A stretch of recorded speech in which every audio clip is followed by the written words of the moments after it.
Hello everybody and welcome to Nat 1. We are on episode 3 of Wild Beyond the Witchlight with our amazing cast of characters. I'm Jenna, the DM, they're them, and let's introduce ourselves.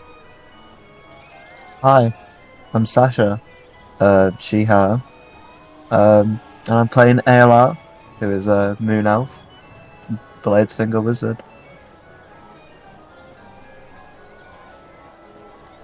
Declan? Hi, I'm Declan. Oswald. Clockwork. You're cutting out a bit there, Declan, you might have to come a bit closer.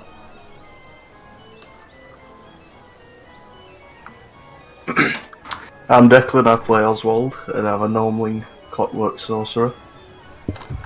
Alright. Hey there, I'm Andrew. I'm playing the Harengon bard Flopsy.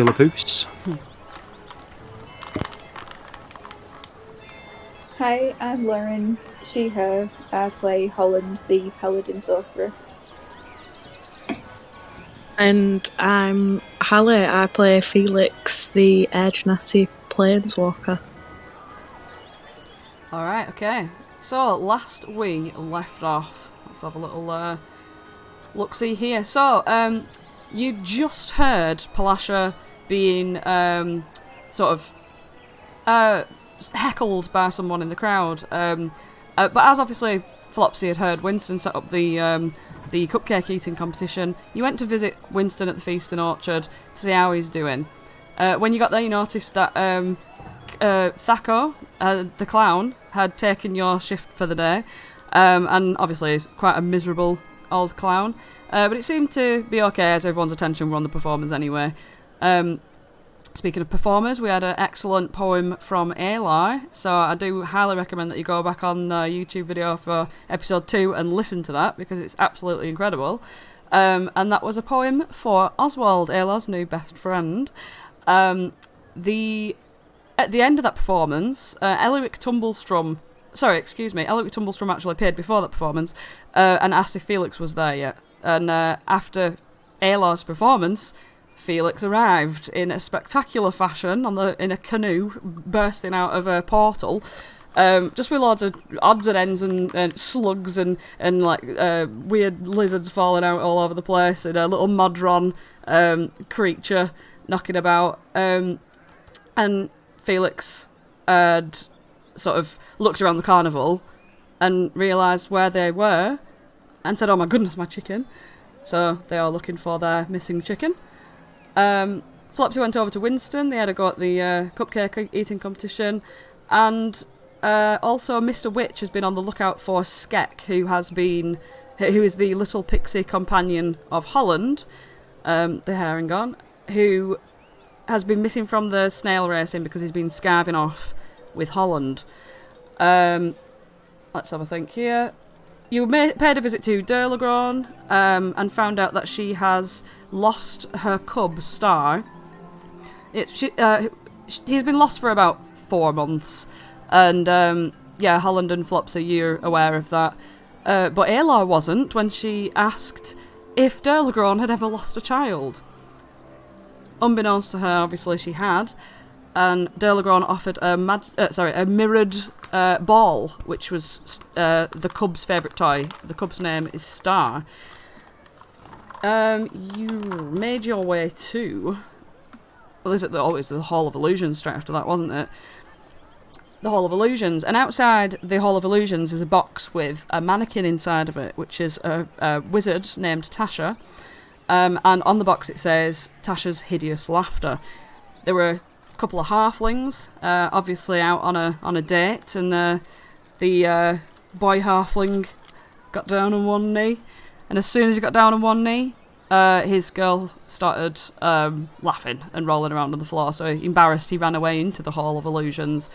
And he'd not had his ticket stamped. So Candlefoot, the mime, which is this guy here, it's just right there. He obviously asked you guys to sort of chase after him, because Candlefoot does not like to go in the Hall of Illusions. So you chase after him. You split into 2 groups. Aelar, Oswald and Felix on one group, and Flopsy and Holland in the other.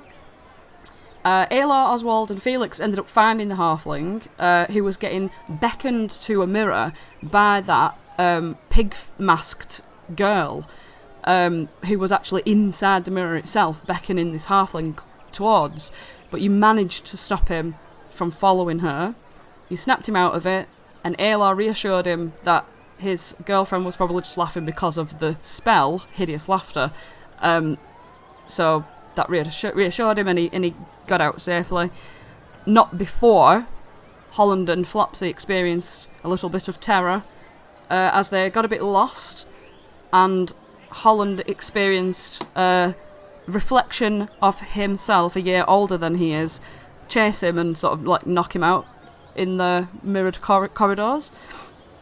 And you all... Oh, that's it. Oswald cast a bit of lesser restoration to bring him back up again. You all left the Hall of Illusions and briskly went to distract yourself with a couple of carnival attractions like the Almirage Ring Toss and Outstare the Cyclops, where you won a few little trinkets and prizes. And at that point, Mr. Witch approached Holland yet again. This time he's looking a little bit more sort of stressed. And he asks Holland sort of once and for all if he does know where Skek is. He actually accused him that he did know. Aelar quickly cast invisibility on Skek, who's hiding in Holland's neckerchief. Holland successfully lies to Mr. Witch and reveals the fact that the neckerchief is empty. Mr. Witch becomes embarrassed, notices the time. It becomes very sweaty and agitated, and hops to it and leaves immediately. And I'm pretty sure that was the last thing that happened. So, it's about 11 PM at night. The air has got a little bit cooler. The scent of candy floss sort of warms you up a bit as you can sort of feel this deep comfort coming over you that it's getting well into the atmosphere of the carnival now. That almost as though like at night when it's dark and all the lights are shining, this is where the carnival really shines. And you can see that a lot of the patrons' faces are really rosy and sort of smiling around as though they're intoxicated in some way, and just by the sheer beauty of it, just by the sheer comfort of it. When you do look around, you see that there aren't many neutral faces. They're all wide open eyes, full of wonder, all laughing and joking. Nobody really seems to be in a bad mood at all. It seems as though the patrons have no idea the mysteries that are going on in the carnival. Over to you. Oswald, it seems like nobody has any idea the mysteries that are going on in this carnival. Well, yes, they are all sort of having a good time. Well, I'm having a good time too. I'm just very aware of the mysteries that are going on in this carnival. Well, I say we pay no more attention to any of these mysteries or things. Guests of the carnival are always here to have a good time, as are we today, Holland. It's our day off, and we're here to have fun. We don't need to pay any attention to these nasty ideas or mysteries and things. The only mysteries we should care about are the ones in the Mystery Mine. Would anyone care to go to the Mystery Mine? It is the attraction we're most close to. Mystery Mine! Chickens loud on the Mystery Mine? Okay. Holland's going to say just to the open air because he can't see Skek anymore. Are Are you okay, buddy? I don't know where you are, but I assume you're still here. Yeah, I'm okay. He like sort of moves his. You just see like two little hand indentations on like. If you pulled your scarf down, you'd see he's like clambering around on your scarf to sort of show you that he's there. That was a close one. Are you? I mean, we're so close to snail racing. If you want to go, I can just drop you off. I don't know. I don't want to go. I don't want you to go either, but I don't want you to get caught by Mr. Witch. He's already accusing us of stuff. Well, what do you think will happen if I get caught? I don't know. Flopsy, what does Mr. Witch do when you get in trouble? Well, surely you would know this, Holland. You've been in trouble many a time from Mr. Witch. Yeah, but he likes me. Well, I don't quite know about that. I don't think he has a hateful bone in his body, but like is such a strong word, and he does yell at you an awful lot. I suppose you would get a good dressing down. There have been some people over the years, if they're not fitting in with the like of the carnival, then I suppose they'd get let go by the carnival. Oh, I don't want that to happen to you, Skek. Yeah, but you know the rule. You only get, ejected if you leave the carnival for more than one day. Oh, and it's not been a full day yet. I see. You're very clever. I mean, that's if we leave the carnival for one day. I don't know the rules about not showing up to your post. Well, it's up to you. I'm just offering while we're here. I don't know. I kind of want to see what you guys get up to. Yeah, what's one more ride? Come on. Yeah. And he like snuggles back down in, laughing. Okay. So you head over to the mystery mine. Propelled by magic, mine carts laden with fairgoers trundle into an opening carved like a dragon's mouth. The carts reappear moments later on the far side of the attraction, with the passengers expressing a mixture of bewilderment, fear, and excitement. Near the entrance, a male dwarf dressed like a wizard shouts, "Unlock the mysteries of your mind in the mystery mine." He has bushy eyebrows, wears a pointy hat, and holds a large clockwork contraption shaped like a giant eye.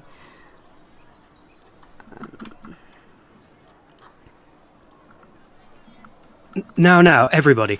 I know we're very excited to be going into the next ride, but I have been on the Mystery Mine before, and it can be a little bit of a whirlwind for your brain. I just want you to know, if it ever gets a bit too much, you can always try closing your eyes and closing up your ears, and it won't get to you. And you can always just enjoy the rickety trick-track of the tracks. Well, that sounds safe. Come on, let's go. As you approach, Zafixo sort of like beckons you over, and he's like, "Come and have a look in my all-seeing eye. And if you want to ride this ride, Okay. if you take a look into the eye, you will have a much more exhilarating experience." Wow.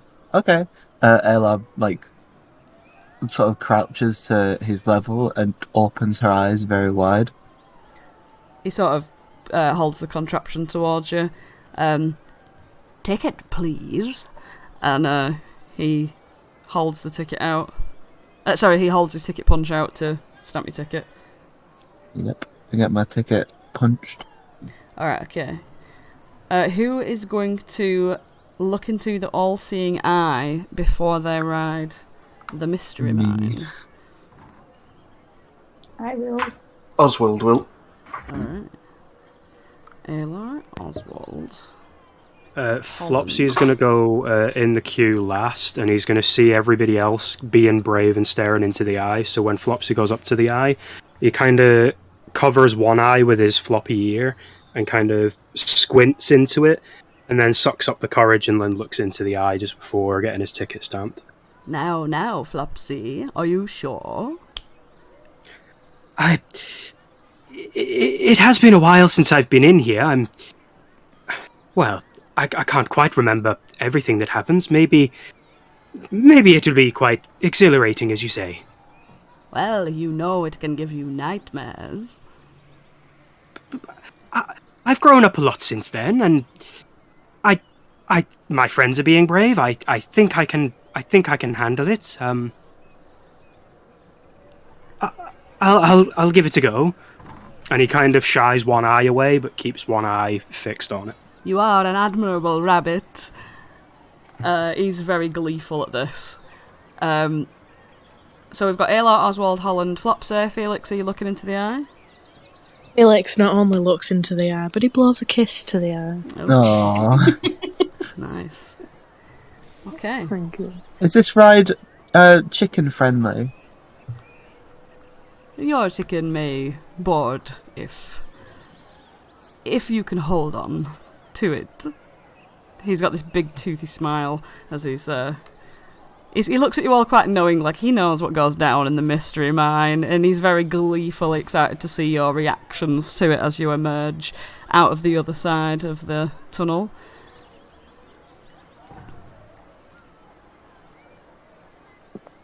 He goes, he sort of leads you over to a cart and sits you all in it, and he says, I hope the dragon doesn't bite too hard. And then he just pulls this big lever, and just you feel like your back's just thrust forwards. And it's sort of like thrust first, and then you feel it start to like tug and pull all the way through. So you are going in through this mouth of a dragon. When you enter the tunnel of its mouth, you feel the heat immediately envelop you. It's this strange smell, that sort of dusky must and like sort of mould smell of an old roller coaster ride interior, as though it's not been cleaned in quite a long time. There's this burnt smell as the sort of fires in the back of this dragon's throat. You see them in the distance on either side, as though they're like two fiery tonsils, sort of like woof, woof, woof. The fire sort of comes forward and completely covers the path of this minecart. Holland, can you make me a wisdom save? 8. That's an 8. You feel compelled to scream at this fire as it blooms in front of you. It's almost as though you feel that you go through that fire, much in the same way that you can put your finger across a candle as it's lit. If you move fast enough through flame, obviously it won't get you, and you do feel yourself pass through this fire and scream. He like clutches at Skek to make sure he doesn't get hit by the fire. Like scrabbles around in the cart. Right. Okay. As you carry on through, you enter the throat of this dragon. It's a dark tunnel, pulsing and undulating with these sort of flesh-like wall interiors beating like a heart. It's like a deep sort of noise. And it's getting smaller and smaller and tighter and tighter. And Oswald, you can feel the walls just closing in on you. And You make a wisdom save.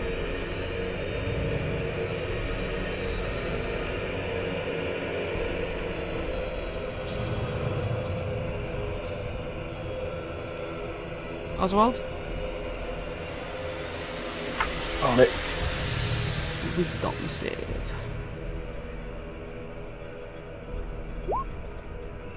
Ooh. You stare on ahead at the opening at the far end of the throat. And even though these walls are closing in on you to a point where you almost feel like this flesh is pressing up against your body and head, you sit still and firm, your eyes just staring ahead, and you are actually finding this quite humorous, although you can't express it as you can't smile. You think this is a funny, ironic situation. There's a tightness all of a sudden, and you feel as though you and the cart are being stretched out, like really, really long. It's as though time's like sort of slowing down and speeding up suddenly at the same time, to a point where you start to get a bit dizzy and like sort of vertigo-y, and all of a sudden you come out on the very tip top of a cliff, looking down like the big one at Blackpool, Peach's favourite resort, looking down this absolutely gigantic drop. You teeter over the edge, every single one of you. Hold on tight. And you look down. And whoosh! You clatter all the way down. And you round this field suddenly. Your track starts to sail like a snake in between this green field. And on that field, there are chickens. Several chickens just wandering around free. And then a butcher runs out of a farmhouse with a huge axe. Starts running around, doosh, doosh, chopping all of these chickens' heads off, doosh, doosh. The butcher laughs, ha ha ha ha ha, and he pulls his face off, revealing Oswald's face. Oswald looks at you, Aelar, and laughs, without a smile on his face. Roll a wisdom save. Well, you look at this Oswald, and you know that's not your Oswald.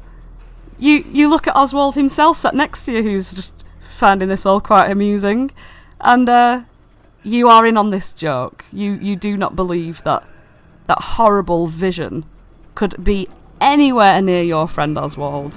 I nudge Oswald and give him this sort of head shake, like a ironic one.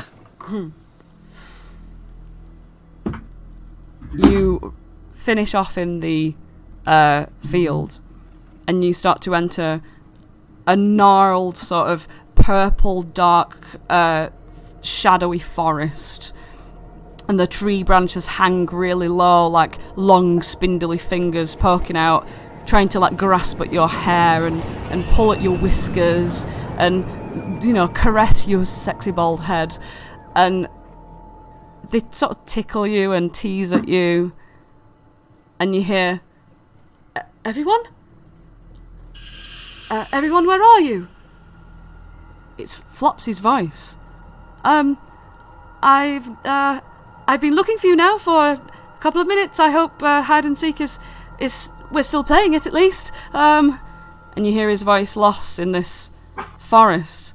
And you hear your voices giggling and laughing.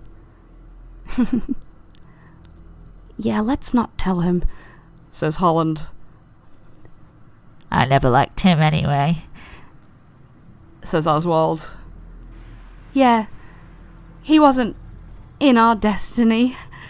And they're all sort of like talking, and that Flopsy, you're wandering around, you see yourself, a vision of you wandering around in this forest lost and alone.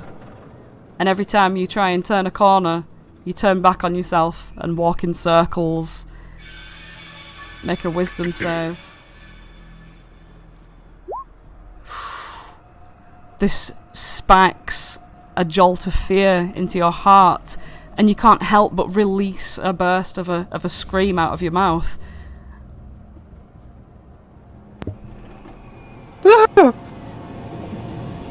Yeah. Flopsy bolts his eyes shut, whips his hat off of his head, and tries to cover his ear that's standing up to try and not hear anything.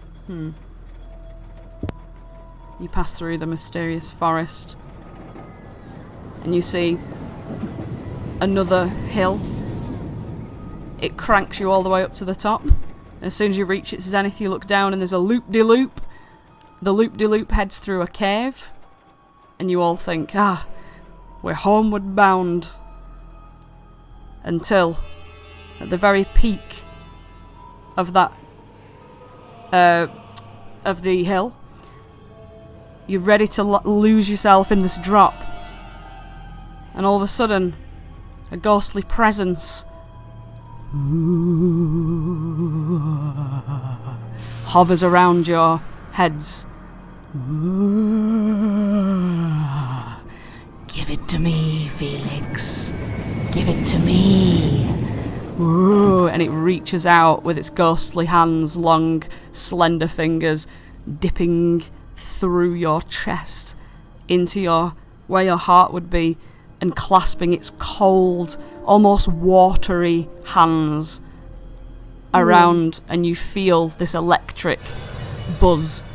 Zzz, zzz, zzz, and out of your chest, an illusory spark, a ball of electricity floating away from you. Roll a wisdom save.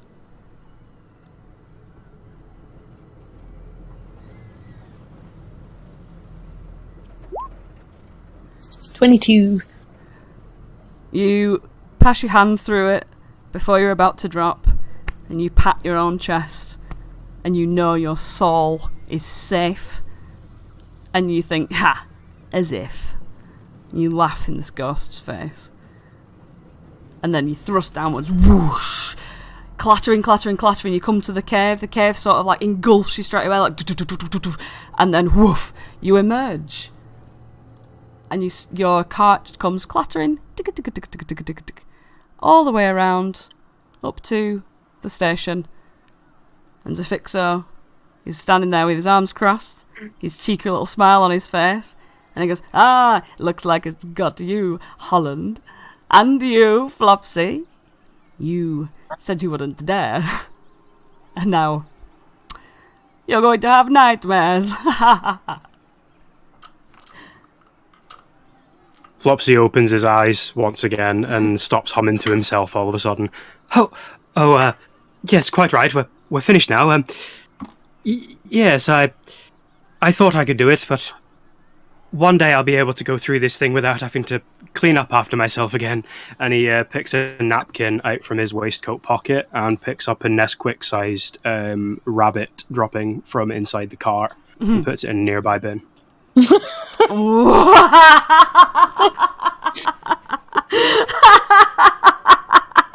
He then replaces his hat on his head, shakes himself off, and forces a smile on himself, looking at his friends. Well, are we ready to have some more fun then, friends? Well, I know it can be very scary, but I know that Oswald... no, Oswald. I'm only saying Oswald because I'm the DM and I know who he is and I need to call on someone. I can't point at you in real life. He points at Oswald. You, he points at Aelar, and he points at Felix. You and you. Oh, I bet you feel so brave. Not really. Did any of course that you are, Oswald. even slightly scare you? You go on. You can gloat if you want. Well, I mean, it may have scared Marielle a little bit. You can see Marielle sort of like... Well, I'm holding Marielle in my arms, and she's like rapidly trying to get as far away from Oswald as she can, like squirming, like a little dog that you've picked up and it didn't want you to. Marielle might be a little bit frightened, but I'm not. That's good. Don't be afraid to show that you are brave. And with that, those of you who succeeded are going to get something very special. You have advantage on every single charisma ability check that you make at this carnival for the rest of your time here. Flopsy and Holland, you are terrified of what you've just seen. It's sunk into your psyche. It's anxiety happening now to you guys. You feel as though you're not going to stop thinking about this all day. Like, it's not going to precede all other thoughts, but this is just going to be a thing that hangs in your mind all day long.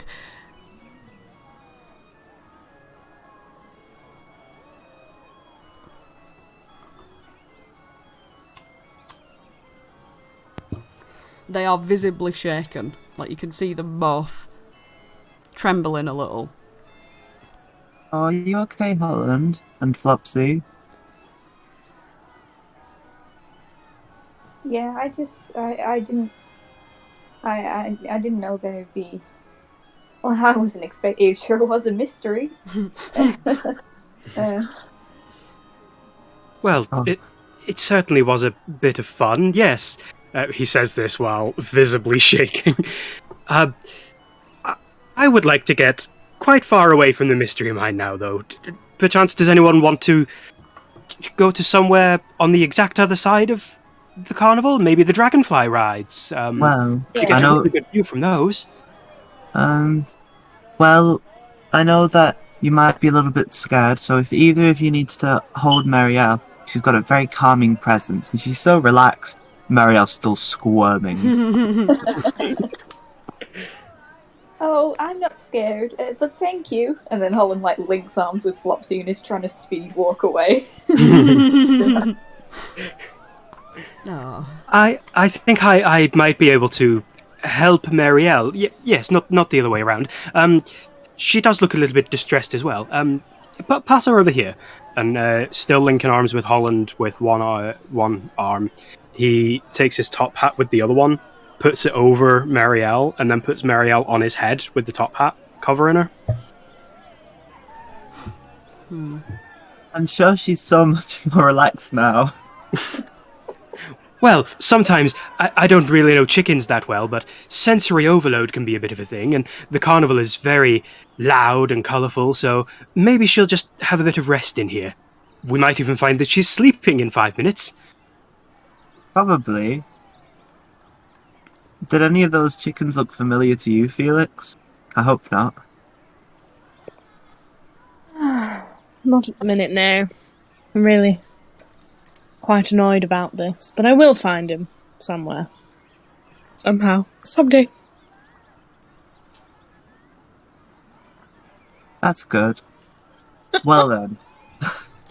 Dragonfly rides it is. Let's try there. Wait. I was sure you were going to say Pixie Kingdom. Pixie Kingdom. Yeah, it's like a kingdom full of pixies. Pixies, not chickens. Well, I mean, it's not chicken rides, it's dragonfly. I don't know. I mean, I know they say that dragons and chickens have a common ancestor, but I don't know what that means. I just heard it before. I think Oswald told it me.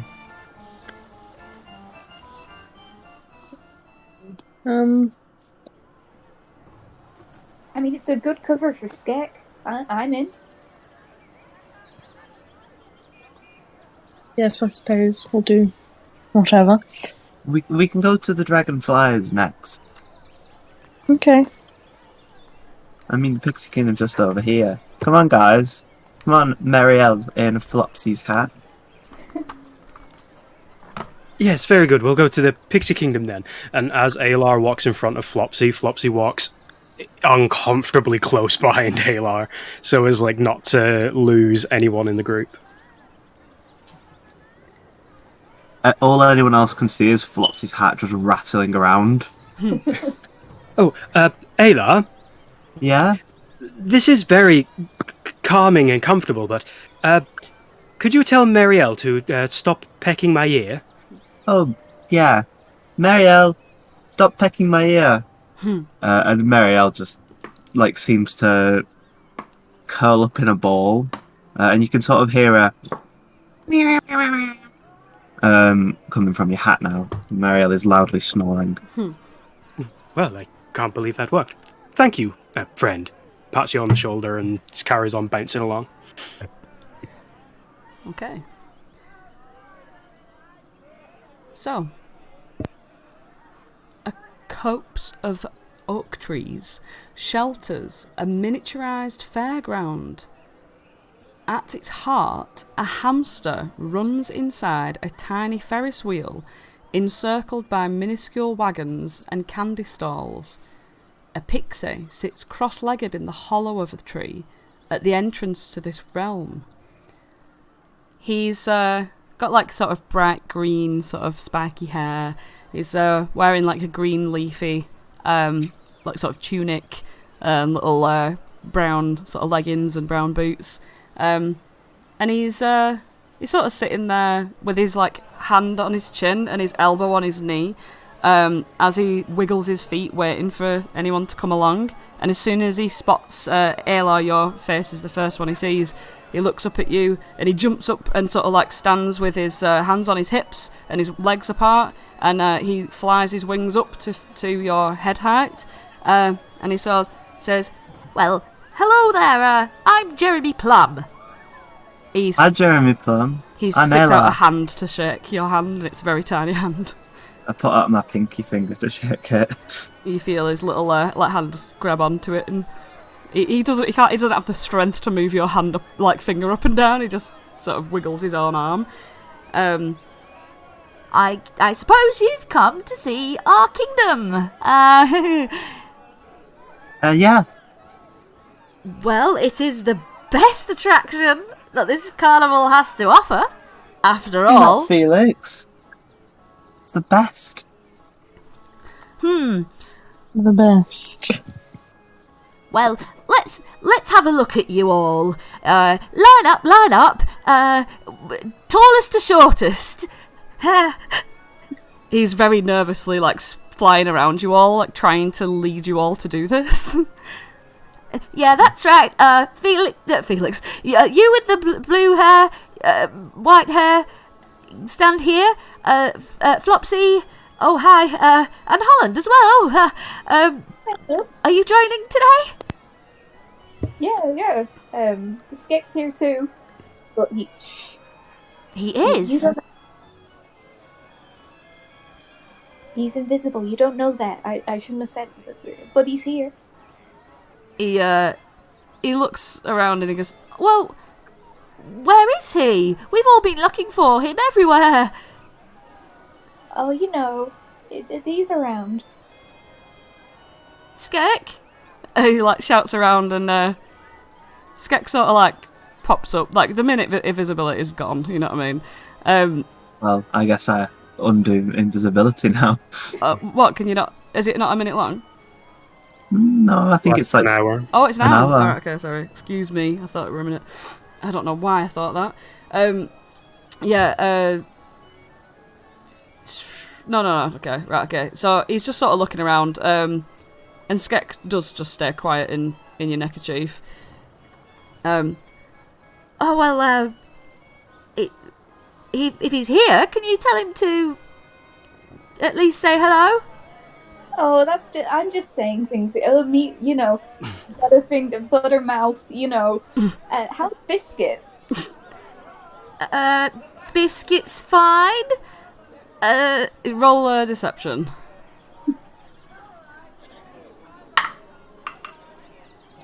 Oh. 11. He goes, You do say a lot of stupid stuff, though, Holland, I suppose. I mean, it's just probably a joke I don't understand or something, isn't it? Anyway, if you do see him, though, let us know. We're getting a bit worried.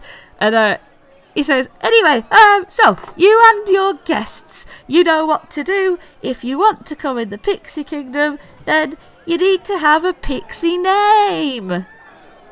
Pixie name? Mm-hmm. If you can't think of one, I can give you one. If you want. And he like quickly unscrumples a list of names in his pocket, like Yeah, I could give you I've got eight spare names if anyone needs one. I've got a name. Okay, what will your pixie name be? Bracken McClacken. Bracken McClacken. he's writing it down on a piece of paper. Yeah, that looks like... Well, I read it upside down, at least. It looks like a pixie name. Anyone else? You need to think of one, or I'll give you one. Oh, can I have one, please? Oh, alright. I'll choose one for you. Your name is Jelly Bean Starfish. Ooh, I do like jelly beans. So, Jelly Bean Starfish, Bracken McClacken. He looks hopefully at Flopsy. Well, Flopsy is such a straightforward name that I think I'll go for something rather silly. I was thinking something along the lines of Harold Smith. Is that a pixie name? It doesn't really go well with the rest of the names. Well, what's the criteria? Doesn't that make it a pixie name? If it's quite oddball and off the wall? Harold Smith? Sounds like someone's granddad. Well, my granddad was called Jellybean. I don't know what you mean by that. He looks at you and he just like believes you for a split second, and he's like, what about Smarald Hith? Well, that does have quite a ring to it. I'll go by that. Thank you. Alright, Smarald Hith. And, he looks at the air Genasi. I'd like you to come up with one for me. What do I look like? Well, if it were up to me, you'd definitely be called Puddle Mud. Fucking puddle mud. It's wet, isn't it? Fine. That'll do. Rose? Or maybe, even better, Cotton Candy. I think I prefer puddle mud. But your hair looks just like cotton candy. That's what I was thinking.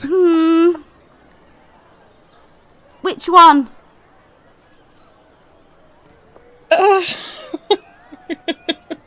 Go on then, I'll go with cotton candy, I suppose. That's the spirit. And for you. He looks at Oswald. Oswald, you should call yourself Happy Sunshine. I want called Oswald. Oswald Cobwebs. Fine. Oswald Dimple Cheeks.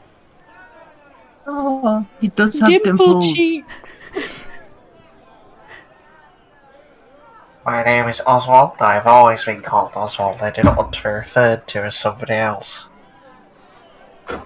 Well, That's a long name. suit yourself, but you can't come in. if you don't have a pixie name. Just go with Oswald Dimple Cheeks. It's fitting. Fine, Oswald Dimple Street. That is my name. That is my pixie name. And That's Oswald sort the of spirit. Now, crosses his arms and frowns. Wait, what did Felix go with? Felix went with cotton candy. I'm just remembering. So Oswald crosses his arms. Yeah, and frowns. Okay. so we have Bracken McClacken, Jellybean Starfish, Smarald Hith Cotton Candy, and Oswald Dimple Cheeks. Now stand very still while I do my thing. And he like fishes around in his pocket. He's like looking down whilst he's talking to you, fishing things out of his pockets. Like, he's the worst host ever. And he spills something out of his pocket, and this glitter goes like falling all over the place. And you see that it lands on like an ant, and the ant grows wings and starts flying away. And he's like, Oh, bother and befuddle! Ugh, Hey, I say that. I heard that word, you know. It's been going around this carnival. Really? Yes. Guess I'm a trendsetter. That's me, Bracken McClacken, trendsetter. Well, anyway, he flies up and sprinkles a lot of like pink dust on you, and you find yourself shrinking down to the size of a pixie. Mary L. shrink. Yeah, you all shrink. Every single one of you. Oof, hang on. Alright. And you can also fly around in this pixie kingdom. You see that you've also sprouted wings, and you're very, very tall. Sorry, very, very small. But quite tall, like Felix. You were quite tall for a pixie. Just anyway. But Oswald, you just look fantastic as this tiny little Oswald, like a little dot in the air. And you all fly down into the... it's almost like a big open sort of... what's the word? Like a tree stump. And it's... Anyway, the Pixie Kingdom is a tranquil oasis compared to the rest of the bustling carnival. The air is filled with the aroma of blackberry wine and flower blossoms. 8 brightly painted doorways are nestled in the bark at the bases of the surrounding trees. You see, there are sort of around about 10 or 12 pixies sort of sitting around on toadstools, just all friendly, talking to each other. They look quite interested by you. And let's have a look. At the centre, there's a palace made entirely of old cocoon husks woven together.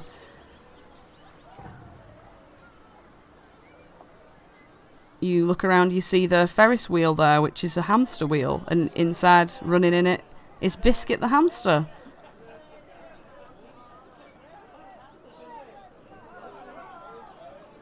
Rat. Why am I so small? Well, I mean, you're... Anyway, Jeremy flies down to join you and he goes, I hope you enjoy your time in our kingdom. And he bows really low. And you see on his face that he's kind of like smiling as though he's done a good job. Flopsy will curtsy back, because if he bows, Marielle will fall off his head. Aelar curtsies as well, but Aelar does it way better than Flopsy ever could. But she doesn't brag. That's just me bragging. Felix curtsies better than everyone. Just very flamboyant, I think, is the right word. Wow, Felix, you're very good at curtsying. Thank you, dear. Just give Well, if we're going to introduce ourselves to the pixies of the Pixie Kingdom, surely, Aelar, we'll need to have a pixie name for Marielle up here. Yeah. Well. Very well. Very well. That's her name. Very well, the chicken. How marvellous. And quaint. Very well, the schlicken. I stand corrected. Well, let's go and introduce her to as many pixies as we can find, yes? That sounds like a brilliant idea, Smarald. Oh, I'm sorry, I got the wrong name before. Bracken. And Flopsy gives you a big beaming smile. That's okay. I did the same thing with you, Cotton Candy.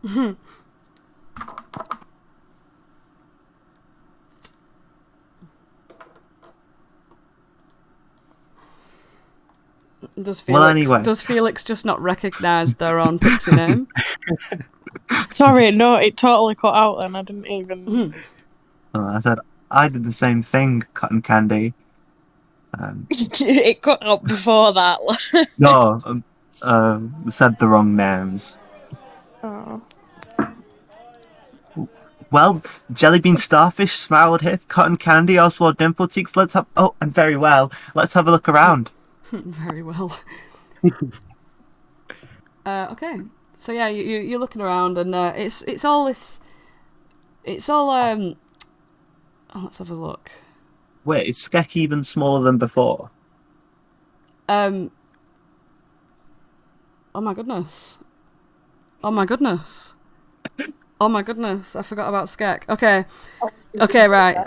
When you all shrink, Skek gets sort of... It appears as though Skek's getting bigger out of your neckerchief. And he sort of tumbles out forward. And... yeah, whilst Aelar and Flopsy and everyone's been talking, Holland, you've been looking directly into Skek's eyes as he's just been standing there like, cover me! You won't fit anymore. Just, I don't know, stand around me or something, and he just like just comes right up to you and like hides behind your back sort of thing, but he's like the same height as you, if not a bit taller.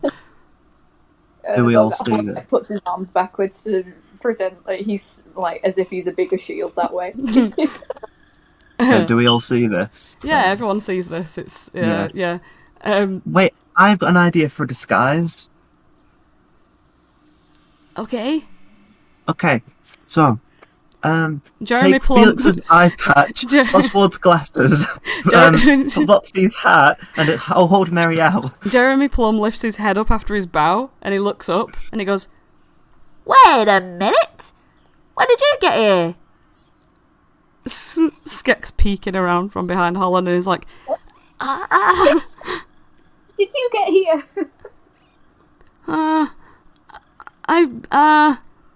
Holland! Yeah? Hi, buddy. What shall I say? I don't know. What do you say? Jeremy sort of comes over to him and looks around your body where he is, and he just like circles around you as though it's gonna work. Everyone else, you just see like Skek's like crouching around Holland, trying to avoid Jeremy's sort of. He's right there. He's just standing right there. I individually message everyone, let's form a circle around Skek. And then I stand like to the side of Holland. Yeah, Holland keeps turning so he like faces Jeremy as Jeremy walks around. Jeremy's like, I can see you, you know, you're right there.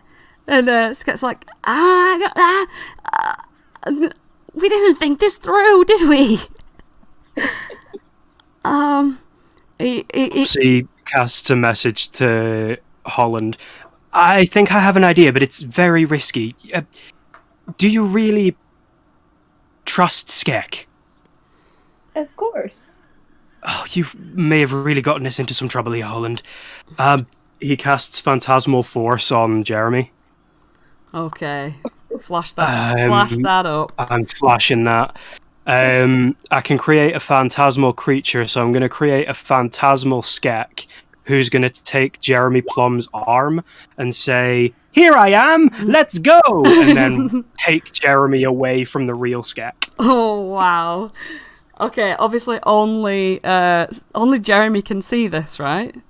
Yes. Right, okay. It's so an this intelligence is saving an throw. intelligence saving throw coming your way. Oh, goodness. Oh. He succeeds.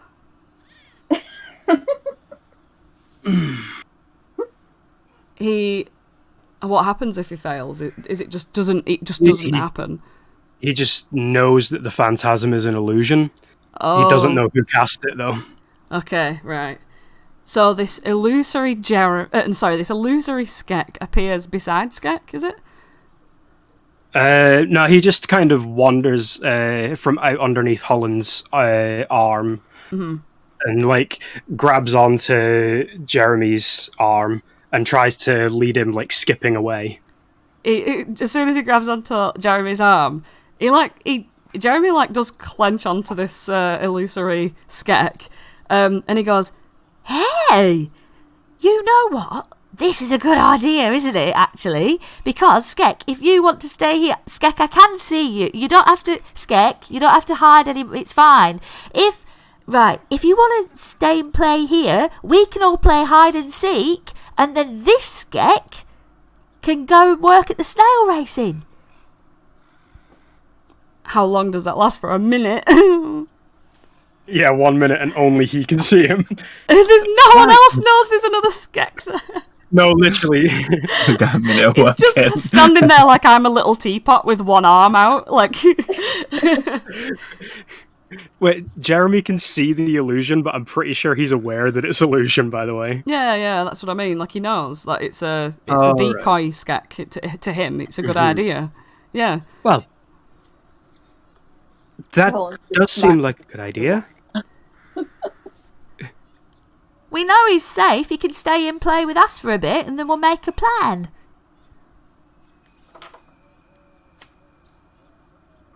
Sounds good to me. What shall I do with him then? And he looks over towards nothing. Well, why don't you make that skek bigger, and then he can go to the snail race? Right, Skek? Right, Holland? He kind of nudges Holland and Skek to just go along with it, even though they can't see what's going on. Yes, definitely. Okay. The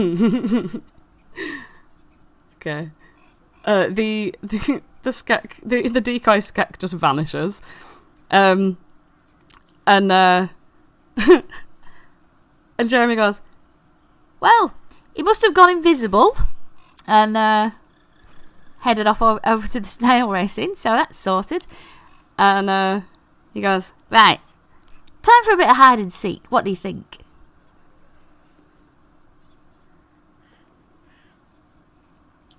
Aye. Skek says, well, I think I'm going to be really good at this. I've been hiding all day. Not to brag or anything, I know where all the best hiding spots are. Well, you can't hide in Holland's neckerchief this time. Yeah, it's cheating. Only I can hide there. Well, I can't even fit in there, so it doesn't matter, you know?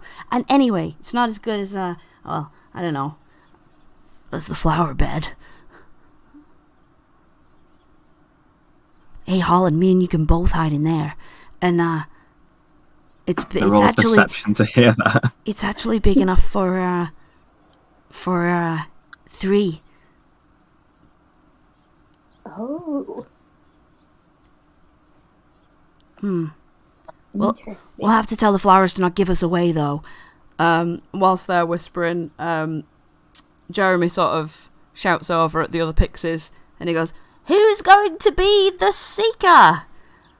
And oh, sorry, go on. Well, can I roll a perception to hear Skek and of course, yeah. 18. Mm-hmm. you hear them discussing that the flower bed is a good place to hide. And that you can fit Yeah, 3 I people put my in. hand up and I say, I'll be the seeker. Let's have a look. A girl Pixie comes over and she says, How can you be a seeker if, when they win, what prize are you going to give them? Big hug. Ah, but it won't be this, will it? and she pulls out a sachet of pixie dust. Ooh, what's that? Only the highest grade pixie dust in the entire carnival. What does it do? They're giving it away at the ring toss and things like that, but we have the best stuff. Ooh. It makes you fly. Well, I suppose you can be the seeker if you want. I mean, I am pretty good at hiding. I'm the best seeker, actually, and that's why I want to do it. Well, I'm the best hider, so I suppose you should hand over that pixie dust. Well, I say with a wink. we'll see about that, won't we? We will. 100, 99, 98. And she closes her eyes and puts her hands over her mouth. Alright, okay. Who wants to hide? Do you all scatter and hide? Yeah. Okay. Flopsy's giddily bouncing around in circles trying to look for a hiding place. Alright, I'd like you all to roll perception checks, please. To see if we can find anywhere to hide. 5. Oh god, Aelar's gonna eat her words. 15. 25.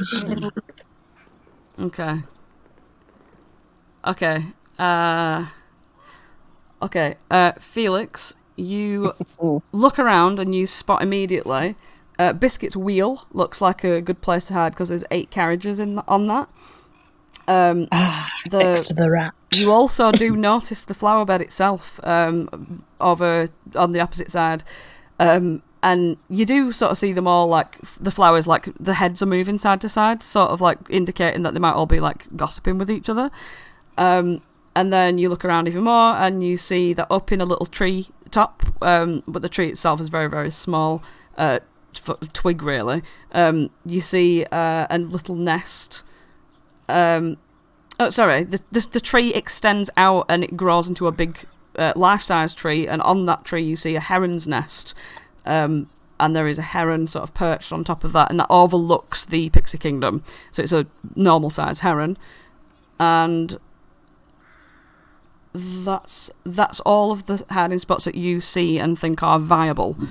Oswald, you spot you spot all the same of those things that Felix has just spotted.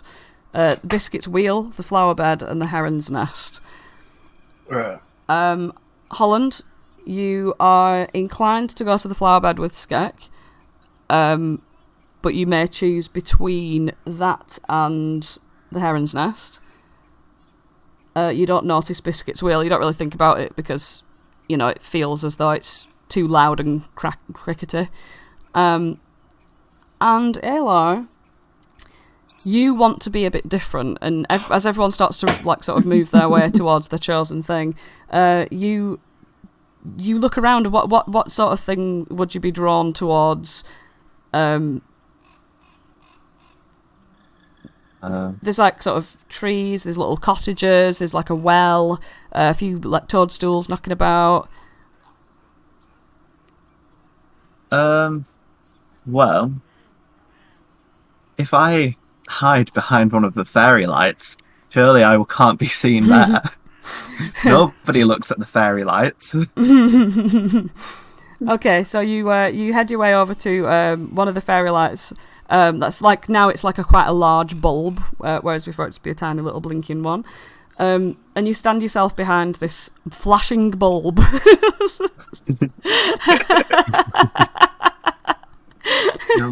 And I think to myself, nobody will see me here. Okay. 3. Sorry, that's not her accent. 3, 2, 1. I'm coming to find you. And you hear the flapping of wings coming around all the place. Okay, so where did you go to, Felix? The wheel. The wheel. So, did anyone else go to the hamster wheel? I think only Oswald could have gone there. Yeah, I think Oswald will. Yep. Okay. Sorry, Flopsy. I have a plan for Flopsy. Yep. So Flopsy got excited straight away and started trying to be different as well. He took his top hat off and went over to like a bush and put his top hat over the top of it to make it look as if he's behind the bush and his top hat's sticking out. He takes his waistcoat off and puts it around a tree so it makes it look like he's behind the little stump that's there. Okay. And then he actually goes to hide himself properly in a flower, completely unbeknownst to him that his ear is sticking out from the middle of the flower now. And Marielle's sitting on top of it as well. Yeah, and very well it's still on his head. That's right. So yeah. Actually, Aelar, you know what? You could, whilst you're behind this light, you could change your mind to the flower bed if you wanted, because you did get that information. You did hear that it was a good place to hide. So you can make this choice whilst you're waiting. I might do that actually. All right. No. I think even though I know that's where they're hiding, so you know, I want to be caught last, not along with 3 others. That's I'll stay by my fairy light. All right. So Honeymint comes, and she gets louder and louder as she approaches you, Flopsy. And then Marielle goes, and then you hear that she's approaching you, and she's looking around. She's not seen you yet, and she spots the hat, and she goes, "Aha!" and flies over, and spins around the bush. Oh, tricked. I should have thought. And she looks around even more, and spots your little bunny tail, which comes over, and she says, "Ah, you tried to trick me, but I'm the best seeker in this whole kingdom." At least I got you a little bit, just a tiny little bit. I'm impressed by the trick. And she like sort of cheekily smiles and flies away, but still looking at you. She starts to hum and buzz around the fairy lights area, Aelar. Put myself invisible. Ooh, good idea.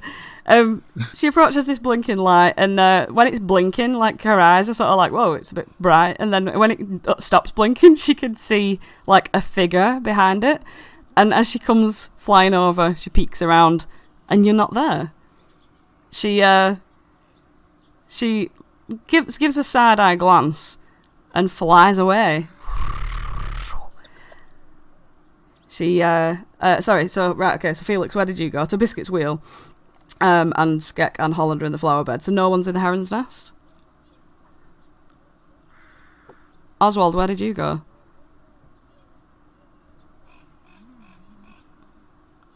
Oswald, What do you mean? Where did you go to hide? Biscuit's Wheel, the flower bed? The wheel. Oh, right, okay. So you and Felix have gone to the wheel. Right, okay. You, okay, here we go. Holland and Skek, you sort of crouch down amongst all of the flowers. And, you hear one of the flowers say, "Oh, hello, little rabbit." Hi there. We're just hiding. I don't mean to be rude. Skek looks up and he goes, "Gloria, shut up!" And she goes, "Well, that's not very nice, is it, Skek? I was just wondering about your new friend. I've never met him before."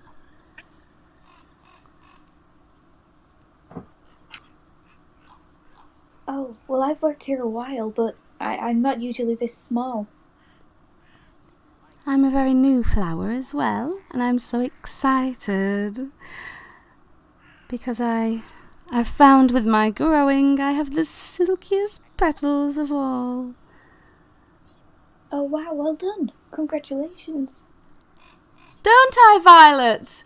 And then this other flower turns around, and it's like got like sort of like as though it's got hair. As though its hair is like purple flower bells, like the bell-shaped flowers. And it turns around and it goes, "You're gosh darn right you are. You have the silkiest petals in this entire flower bed." And then Violet turns over to Daisy. "Daisy, don't you think that Gloria has the silkiest petals in all of the land?" And Daisy goes, "Oh, yes." And they keep talking about Gloria's silky petals very loudly. Violet looks down and goes, "Well, little rabbit, don't you think that Gloria's got the most silkiest petals you ever did see?" Oh yes, they're quite beautiful, and I love the colour on them. Gloria blushes as if a red rose could. And she's like, one of her leaves is sort of like coming up to her face really coyly, like sort of covering her rose face. And she looks over at the distance and she says, "Oh, it seems that Honeymint is on her way. Are you hiding in hide and seek?" We are, yes. "I suppose you'd want us to be very quiet then." And all of them are like,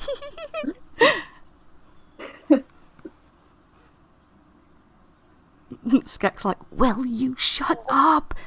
Get him to shut up. I don't know."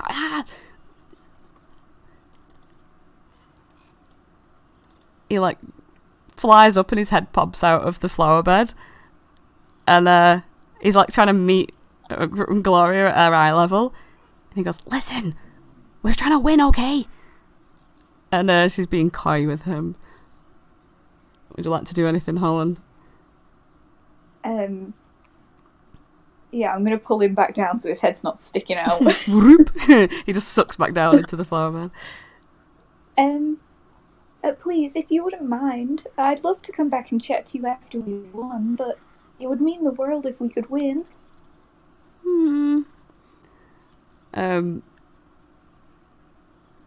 She says, "But don't you think there's more to me than just my silky petals?"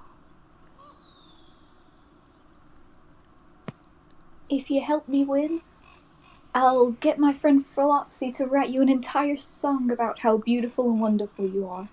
Ooh. She gets all coy and then they all sort of get all about it. And then they all sort of... It's almost like their facial features within their petaled, textured face sort of return to the normal texture of flowers. And Honeymint comes running, like sort of flying over. She ducks in and out. And you manage to back up against some of the stems and stay hidden. Okay, over at Biscuit's wheel. Biscuit's just hammering on this wheel. This hamster's just going ham. And all of the carriages are spinning around really, really fast. The weight of the gravity of it, though, like, sort of keeps them all... they're shaking quite violently, but the little pixies inside are like, "Way, woo, go on!" And they're making a lot of noise. You and Felix, you and Oswald approach Biscuit's wheel. You're about to like get hiding. This is before Honeymint is coming. How would you like to hide yourselves on this? Could I roll perception just to see what's around me? Yeah. Specifically.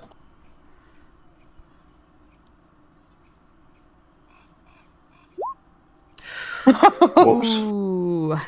I'm You poke your head on. You're quite mesmerised by the regular pendulous like motion of this wheel turning. That you're kind of just standing there, like, Felix is the one that's like, come on, you know, like, but you're like standing there just mesmerised by the contraption itself and its regularity as it moves.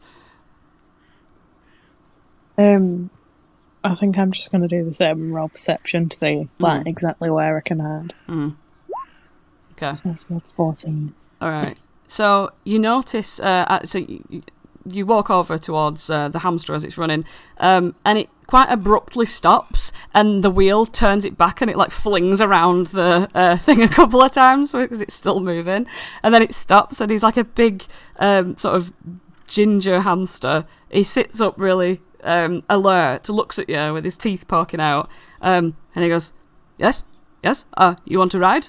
Yes, and as he's like looking around and talking, you see below so you've got the big Ferris wheel, and you know the station that it's on. There's like a wooden dip that sort of dips down underneath the actual sort of metal circle itself. So obviously the carriages can come down and they're not going to hit the surface of the station. So it's like a deeper groove at the bottom, and beneath that you see a little sort of hole that you could fit in, and it'd be that the carriages would narrowly miss you as they go around, but you can lie flat on your back staring up at this hamster as it runs, and that seems to be the best place that you can see so far.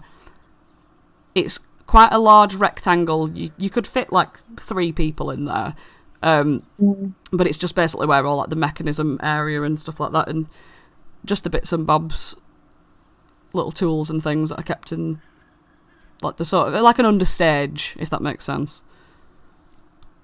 That's where I'm going then. They sort of, I suppose, however you would manoeuvre yourself into this space, that is what they do. Put a finger on the lips, tell the hamster to shush. I want to do a really over-exaggerated wink. Alright, okay. So the hamster looks down at you, like with its eye like tilted right towards you, and then it looks up again, and it goes, yes, are you going to ride? And he's saying that to Oswald. Oswald's sort of standing there staring. You can do. You're not like enraptured, Declan. You can actually do things. I need to hide. Yes, hop in the carriage. Yes, in the carriage. And Oswald proceeds to enter the carriage. In the carriage. Everyone ready? And he just starts running again. Oh, God. Roll me a little deck save. A little cheeky deck save, as you're not used to the motion of these. Oh, nice! You're not used to the motion of these carriages, but as soon as you feel the pendulous motion, you understand that to counter that, you can balance your little body and you swing with it as it goes, and you actually quite enjoy it.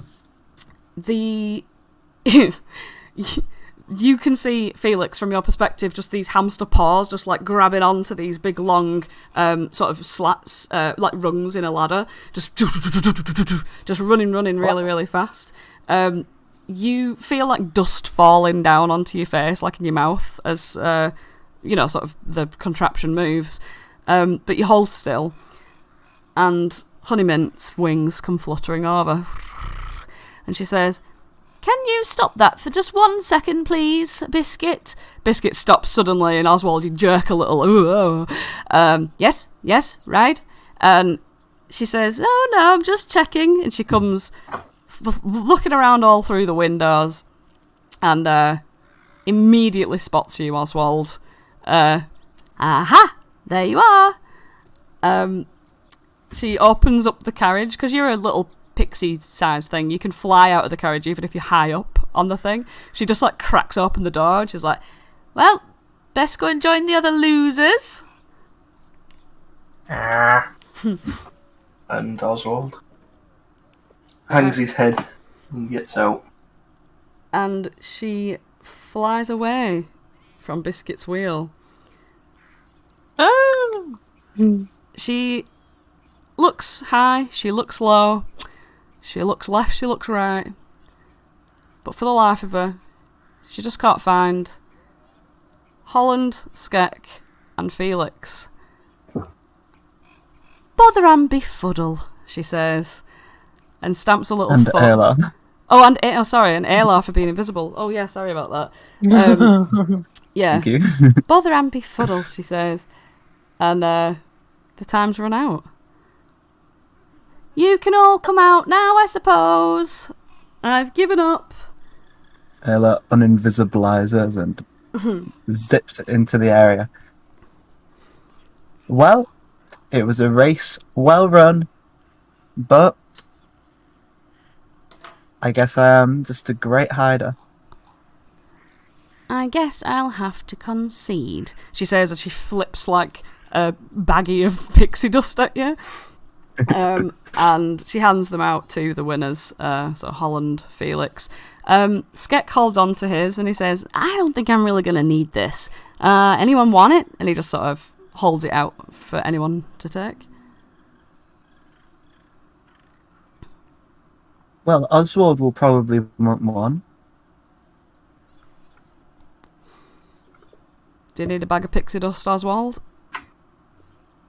What is it for? Well, it can make you fly. What do I do with it? Do I eat it? You just sprinkle it around and poof, you just start flying. That seems quite dangerous. If you accidentally sprinkle it around without knowing. Well, the best part is when it wears off, you can float gently to the ground. Alright, give it here. Here you go. He hands it to you. He gives you a nod of respect. Yeah, and so Jeremy flies over to Honeymint and says, Well, you weren't the best seeker then, were you? and Honeymint sort of like tuts and like marches off to everyone else. Well done, well done, well done, he says to the winners. Thank you. Well, I must say, everyone did fantastically there. I mean, I was the first caught, but I've never been much for hiding anyway. Too colourful clothes. How is it that none of you got caught? I mean, where were you all hiding? I couldn't even see you when I started looking. Oh, I turned invisible. I was underneath that rat. I was I mean, the hamster. The rat, yeah. And you, Holland? I was under the with the flowers. Oh, I said that you would write them a song about how pretty they are. I hope that's okay. Oh, you managed to get the flowers to shut up for a long enough time to not give you away? Because they wanted a song from me? Well, and he kind of looks a little bit proud.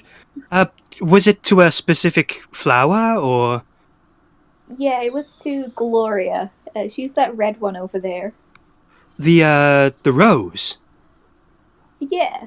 Oh. Rose. Rhymes for rose, rhymes for rose. Big fat nose. I could Toes? try that. Or, well, I suppose I don't really want to, be in debt. And he walks over to the flower bed. Could anybody give me a backing beat? Does anyone know how to play this? And he gets his pan flute out. I can't really sing a song while tooting. Well, Violet goes, oh, well, look here at this dear rabbit. I think he's got something to say to you, Gloria. Gloria I'm gonna whip out my regular flute, which is much better sounding than a pan flute. But that's me saying that, not Aelar. Oh, lovely, Bracken. You can play. I sure can. Smarled. Well, let's keep it airy and wistful, shall we?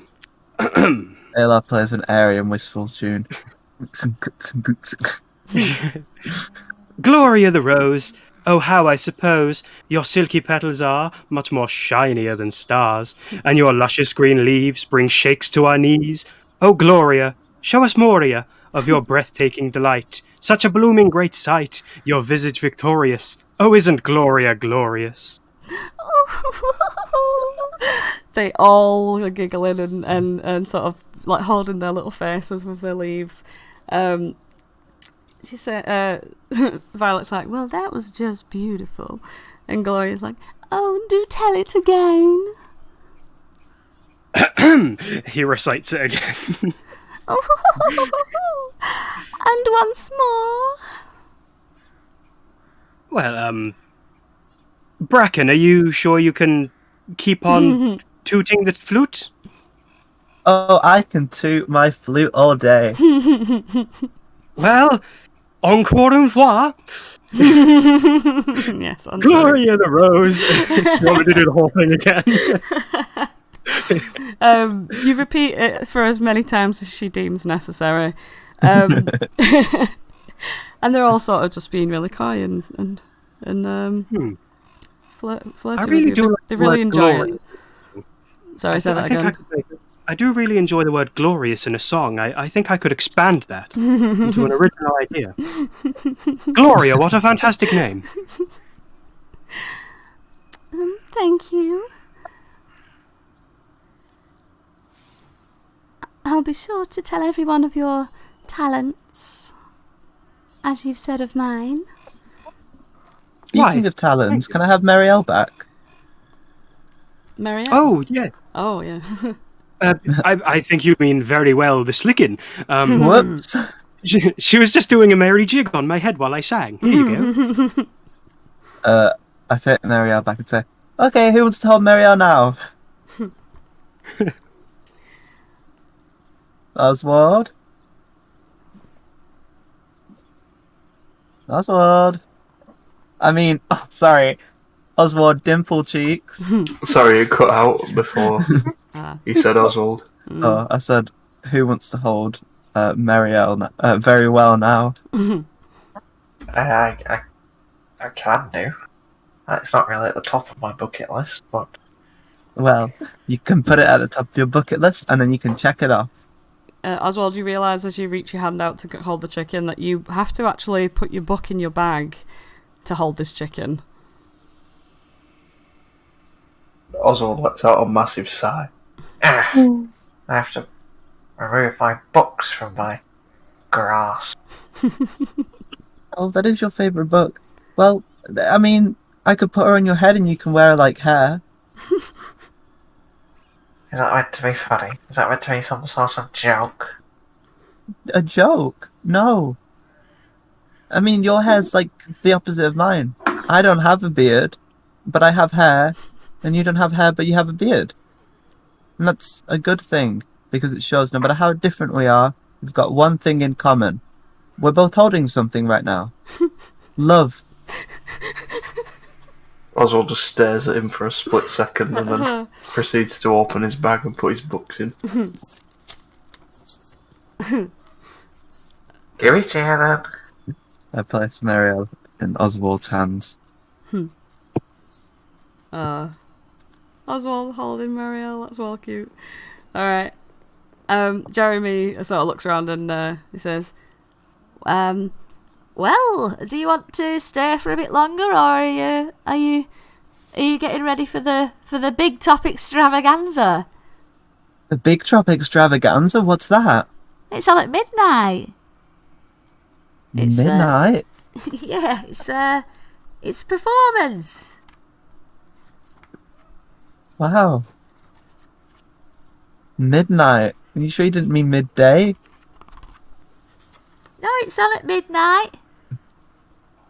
Oh, wow. A midnight performance at the Big Top Extravaganza. Well, I guess we should have a gander. Well, maybe you'd like to do something there. Like what? Maybe you could do a performance. Me? Perform at the Big Trop Extravaganza? Yeah. Oh, I don't know if I'm good enough. They always Well, ask alright the then. guests if they want to have a turn. Well, then I think I will. And I bet if you all go on together, then that'll be even better. guys, we could all go on together, and we could perform something. We could write a 3-part opera right now. Well, that does sound really enticing, but have any of us written an opera before? Well, I once wrote the world's greatest opera, and nobody would read it. Oh, well, I would read it. Have you got it on you? I do. Aelar pulls out this like massive tome, seemingly out of nowhere, and you open it up. It's basically like just like how a first draft of a script is sort of written, and it's got like it's just sort of bound paper, and it's like all the paper's sort of frayed and worn. You can tell it's very old, and just looking at the first page, flipping through the entire thing, you can see this is completely written in like gibberish. It's just lines, circles, scribbles. There's a picture of Marielle. There's illustrations, but you're not quite sure if that's just someone doodling in the corner or whether that's supposed to be like and it looks like this. There's like a dragon that's eating some of the words, and it's a pretty good dragon, but it is eating some of the words, and you assume they're words. They look more like lines, but then again, that could just be the fire. You're not really sure what you're looking at. Is the point of it? Well, it certainly looks very interesting. The spirit of an opera isn't really in the reading, is it?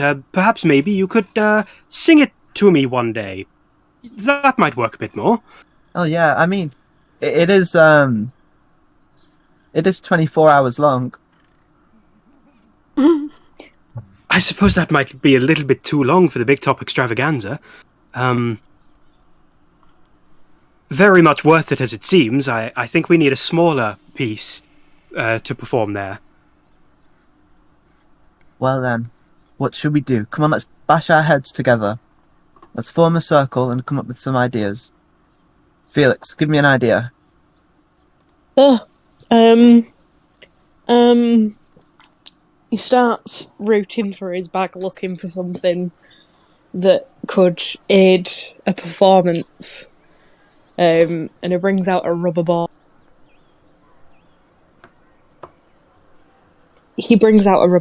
And when he bounces the rubber ball on the floor, it just starts screaming.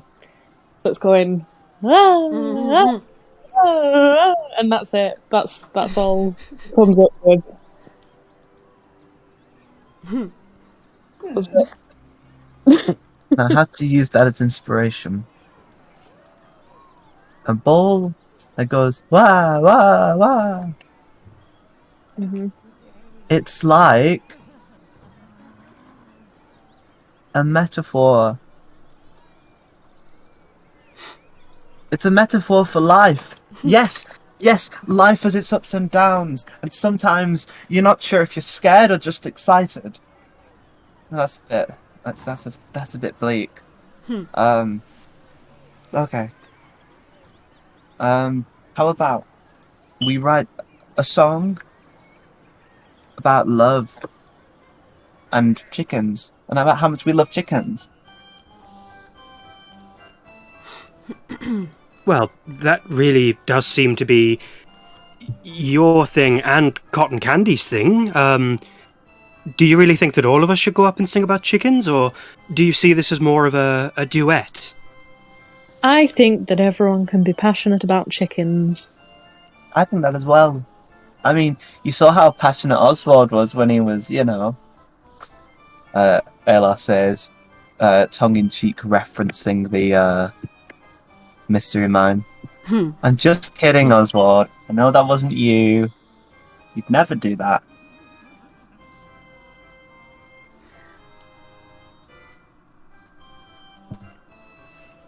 Well, Holland, do chickens get your creative juices flowing? Could this finally be the thing that breaks you out of your creative funk? Oh, come on, Flopsy. I can't even sing in front of you and Skek. How am I gonna get in front of all of those people in the big top? Come on. That's not fair. I'm not doing that.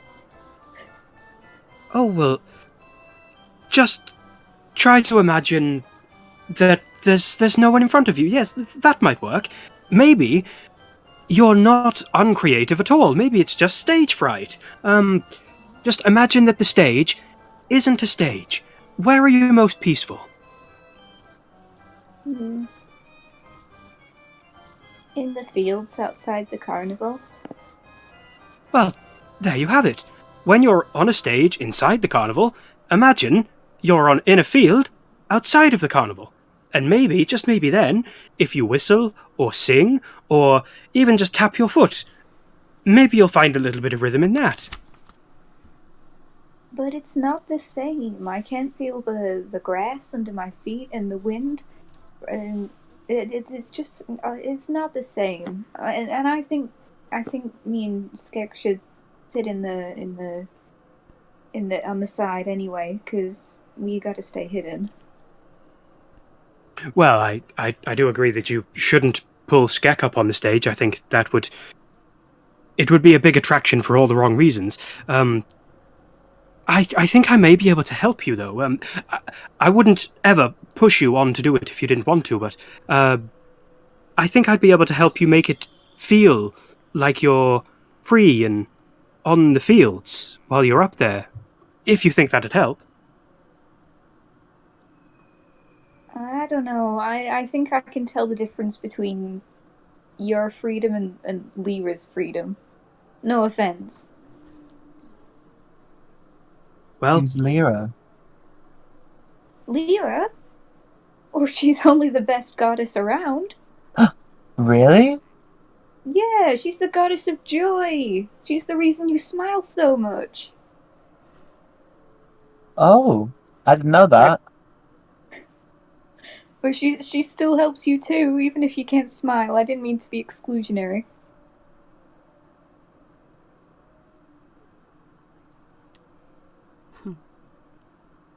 Oswald, do you respond to that? Oswald does not. Ooh. He's like, yeah,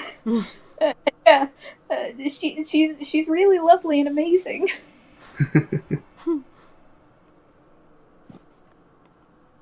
Well, that sounds pretty cool. Well, why don't you tell everyone about Lyra? Okay, so she's really cool, and she's basically responsible for everything here. Like, every single smile, every single skip, and dance and sing, and everything fun that happens, it's her doing. She allows that to happen, and she doesn't like it when anything bad happens. Which would be like me singing or doing a mean thing, or just anything that causes people pain. So we shouldn't do that. Unless they're being mean first, like Thwacko. I think she would let me be mean to Thwacko because he's mean. But you shouldn't assume the worst in people either. I mean, Mr. Witch, he can be mean, but I think he likes me deep down. And Diana can be sad sometimes, but I think I know she likes me, and sometimes Flopsy gets stressed with the cupcake stand, but I know he loves me. And sometimes it's just like that. Sometimes people can be a bit mean, but they don't mean to be. It's all in the good things. Just because it's not there right now doesn't mean it won't be there later. And he's gonna get better in the long run. You know what I mean? Aelar's beaming a massive smile to Oswald whilst you say all of this. Yeah, I think I know what you mean, Holland. Aww. That's so cute. Oswald just scowls back. Aww. Oswald's scowl only makes Aelar smile wider. And with that, Oswald's heart grew 3 sizes bigger. But you all grow a few sizes bigger as you whoop, whoop, whoop, back to your normal heights out of the Pixie Kingdom. And Jeremy's like, oh, well, bye. Bye, Jeremy. He's left behind. Skek is still a pixie in the pixie kingdom because obviously he's the correct size for it and he is that small. So he sort of like floats above the pixie kingdom and he goes to Holland and says, well, weren't we going to cook up a plan? Maybe I should just stay here. Yeah, while they're all distracted at the big top, I mean, Mr. Witch will be running around getting all the performers ready. He might not even notice if you just slip back to work. Just say you were ill or something, and he must have missed you. I do want to see the show, though. Here, it's an extravaganza. Especially if you guys are gonna perform. Oh. Well, what's the difference between you staying, he won't notice, he'll be watching the show. When it ends, you can just run back to snail racing, Yeah, you're right. Okay. And he hops back into your neckerchief. Alright. Chase that joy. What did you say? Let's chase that joy. Let's go! Okay, so you've got a few minutes before the Big Top Extravaganza is due to begin. It's about 1:45. And with that, we'll have 15 minutes of a break. So we will be coming back at 9:05. So let me put this Be Right Back thing on if I can do this properly. Remember that. Put it in your diaries. 9:05.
Okay, so we are back from the break, and where we last left off was at the Pixie Kingdom. You'd all got a bit bigger, and you were talking about your performance. You were planning a little performance for the Big Top Theatre.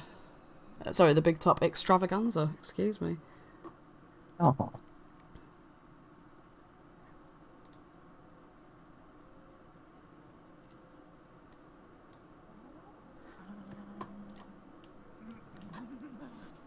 So, what is your plan?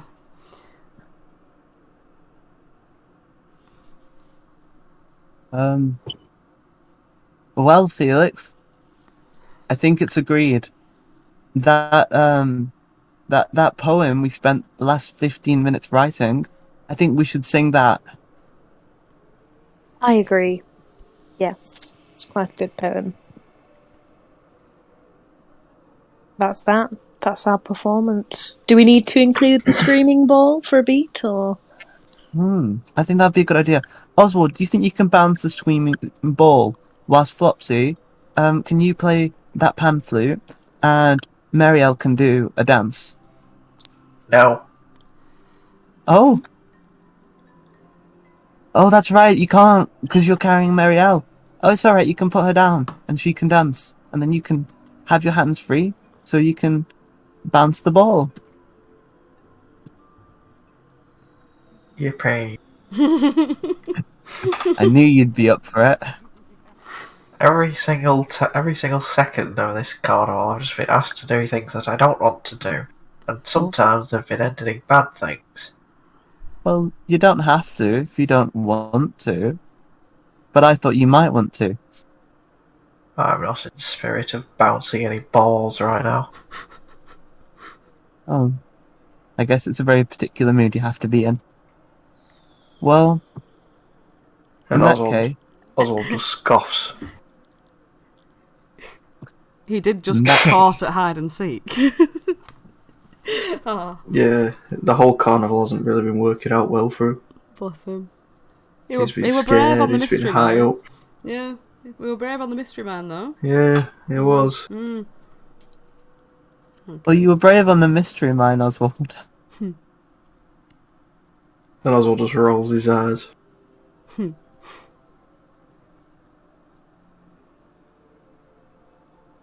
Well, anyway, let's get to the big top extravaganza. And Oswald, you can join in if you want to, but you're under no obligation. And if you don't want to, just sit in the crowd and you can be my muse. That sounds wonderful. I could have done this the entire time. You've always been my muse, Oswald. Anyway, let's get going. Okay, so you approach the big top. The roof of this tent reaches towards the night sky in 3 swooping peaks, topped with spinning gold stars. Let me just... There we go. Painted wooden panels on the tent walls whirl with colourful motion, displaying vibrant circus performances. The sound of music and laughter drifts out through the canvas door. There's a couple of barkers standing around, shouting to people in the crowd, "Big Top Extravaganza tonight, 10 minutes, starting in 10 minutes, everybody. Prepare to be delighted." And they're sort of like pulling in kids and stuff, and people are walking in there with their snacks, getting ready. Holland, are you prepared to be amazed? I absolutely am. Oh, good. Me and Skek will sit in the stands with Marielle and Oswald. If he doesn't want to perform, we'll all sit and cheer you on. And Felix. Cheer me on and Felix. Are you not all 3 going on? Flopsy, are you performing? Well, I could either perform solo or I could join you in your performance.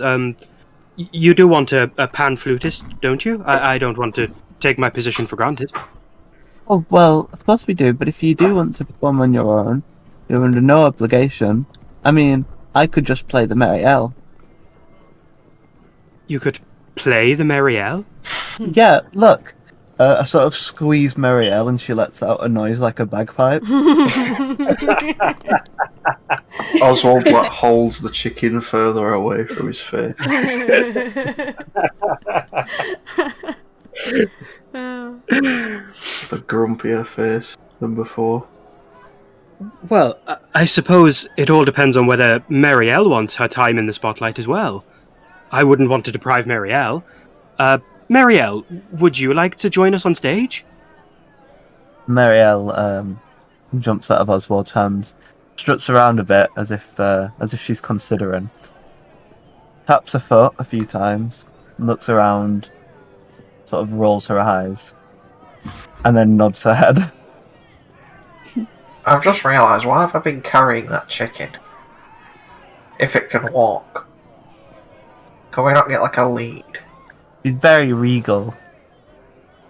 Why does Holland carry me places if I can walk? You know? Forgot about that. True, I have been doing that the whole time.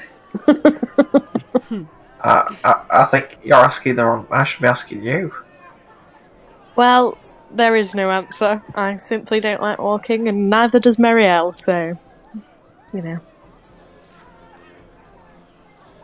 Right. Marielle only likes walking for dramatic effect. She's a performer. She needs to save her energy for dancing. That's true. She doesn't want to... Well, doesn't want to sprain an ankle. Mm-hmm. And she'd be out of business. Can we not get her a device? Like a chair with wheels? A chair with wheels? What would you call such a device? Oh, I don't know. A wheeled chair? That sounds like a good idea. But unfortunately, I don't think such things exist. I'd like one of those if they did exist. Do I have any? Do I have any carpenters? Well, I mean, I haven't been peeking or anything, but I saw you have a book on carpentry in your bag, Oswald. Oh, I'm no specialist. Subject I'm merely just interested in. You've got a lot of books in your bag. Where did you get them from? Traders. Market traders. The library. Library. I wonder what that is. Well, I've never been to a library, but... A library. Oh, sorry. Well, I've never been to a library.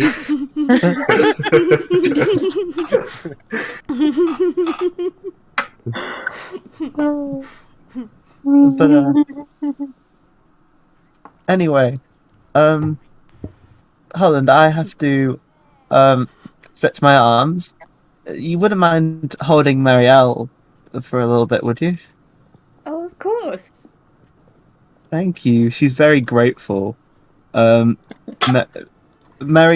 sort of nestles her way into you. It's comforting at first, but then she sort of...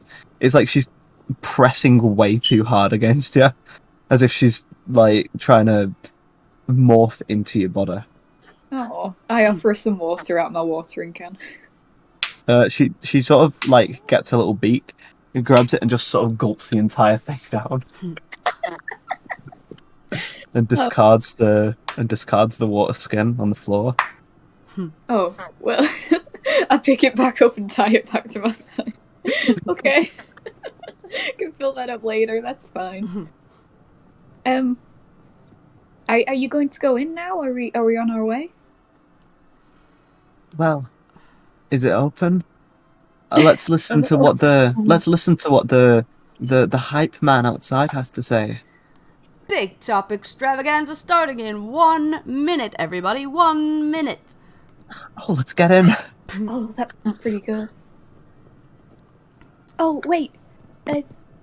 Listen, Flopsy, Aelar, Felix, I just know you're gonna do so amazing, and you're gonna bring so much joy to everyone, and I can't wait to tell Lyra what amazing friends I have that just make everyone so happy. And Holland pulls you in for a big hug, like group hug, all three of you with Marielle in the middle. And he's gonna cast Bless on you. On the three of you. Oh. And as you're hugging there, Holland, roll me a wild magic. I certainly will. Wild magic, huh? It's just a D100, isn't it?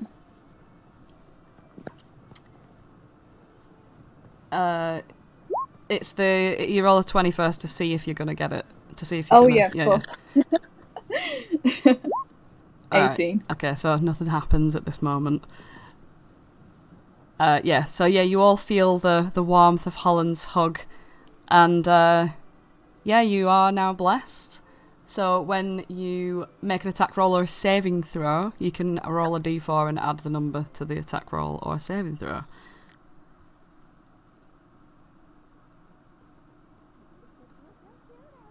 Nice. Alright. Okay. So, are you making your way in? Mm-hmm. Okay. So. Wait, as I walk in, I turn to Oswald and say, "Well, aren't you going to tell me to break a leg?"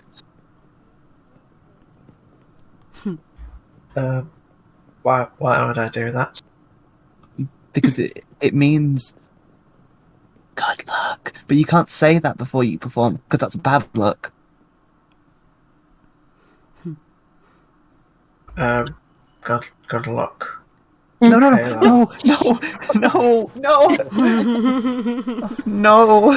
He wasn't Father really Ambassador. listening to you. It cancels that. What? I said good luck. Oh, you weren't supposed to say that. Why? It's bad luck to say good luck before a performance. You're meant to say break a leg. But if I say break a leg, isn't that bad luck? No, it's good luck.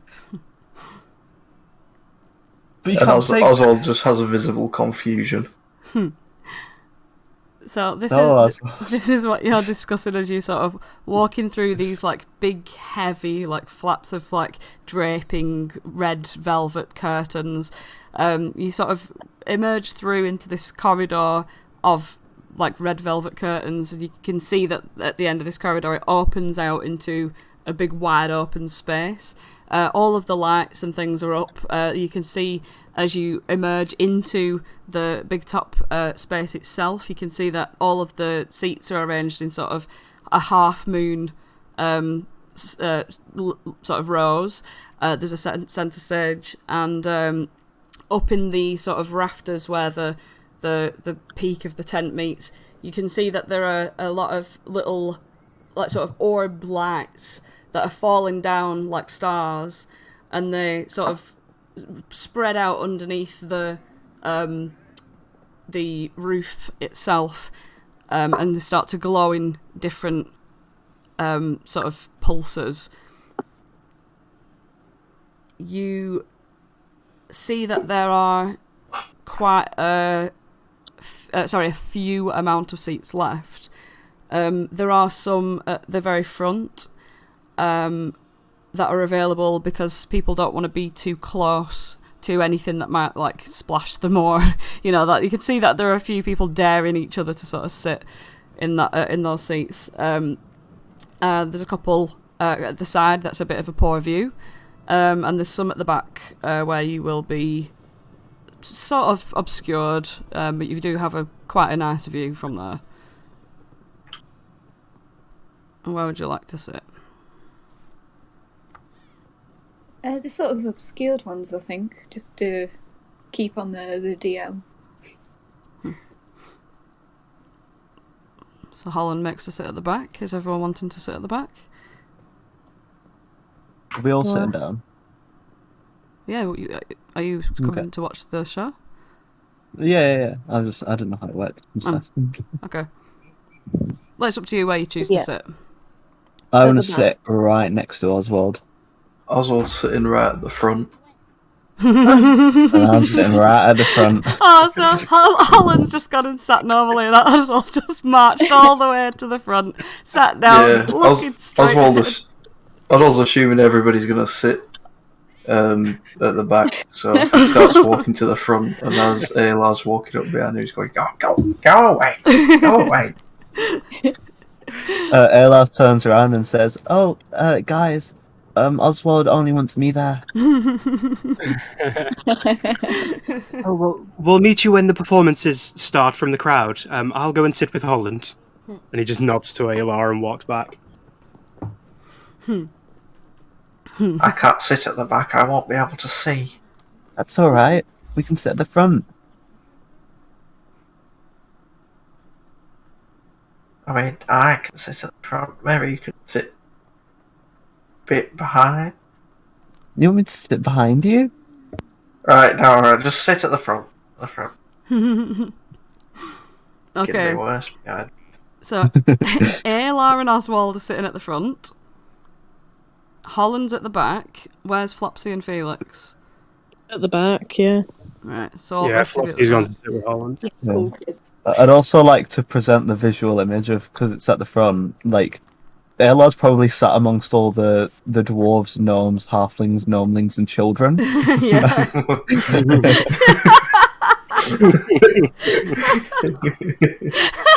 Just a little gnome guy behind him, like, it's behind her, trying to look around. All the littlies. And Oswald fits right in. Oh, bless. Okay. So, are you all sitting comfortably? Skek sort of peeks out of your neckerchief a little bit, Holland, and is like, Yeah, I think I can see from here. It's gonna be great. and he gets ready. And the lights dim. And a hush falls over the crowd. A second later, a spotlight illuminates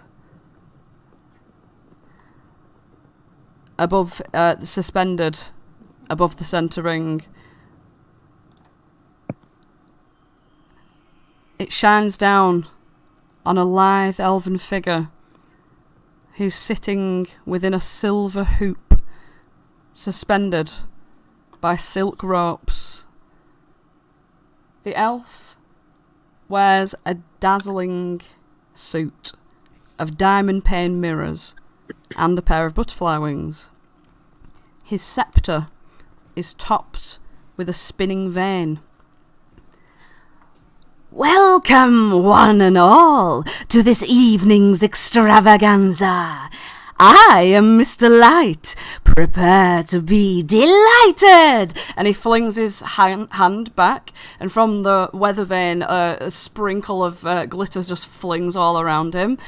He just poofs into smoke as a troop of marching tieflings, all green with like purple tattoos all over their body, come marching out and walking around the circle. They've each got sort of long sticks in their hand, and they like move them in arches over their heads, and they drum them on the sides of the ring as they pass. It makes you jump a little bit, Holland and Aelar, as you right there at the front, and you see that as soon as he drops this stick down in front of you, it sparks a little like blue flames spark, and you feel like, ooh, something's gonna happen. They all start sort of spinning around and facing the centre like, huh! They hold the sticks out, and then they lower them, turn them back onto themselves, open their mouths, and from their mouths bursts this massive plume of fire. Every single tiefling bursts this insane amount of green fire up into the centre of the stage. You feel as though the material of the tent would even catch fire. But this fire sort of looks cold in a sense as well. It's very mysterious and strange. And as it morphs in the air, you see these dark shadow creatures start to emerge from them. Really like long, spindly noses and like evil-looking eyes and frowny eyebrows. And they sort of dart about like nyah, nyah, nyah, nyah, and swim in the air and float around each other, morphing into other different sort of demonic shapes. They all suck together in a swirling mass of smoke, and then whew, all of the tieflings bow down. And in the centre, a huge goldfish bowl has been put there whilst you were distracted. And inside it, you see Palasha, the mermaid herself. She swims quite melancholy as the smell of the smoke sort of rests and sinks into the air. There's a sort of almost like a fog over the top of the water, and it sort of blows away as she emerges through. And you see her sad face. Her mouth opens and she sings a beautiful song. You are all enraptured by this for a while. And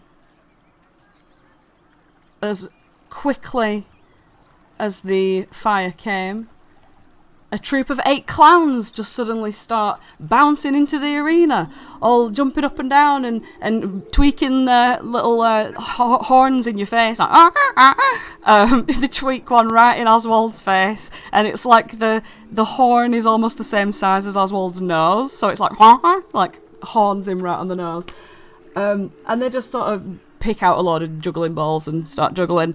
At this point, you can see that the sort of tieflings are starting to move some things around, so you understand that the clowns are a distraction for the time being.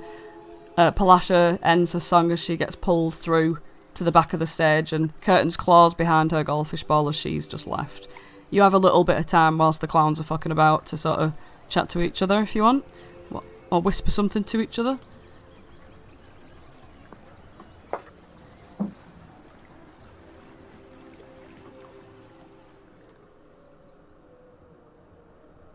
Is Thwacko one of the clowns? No. Oh.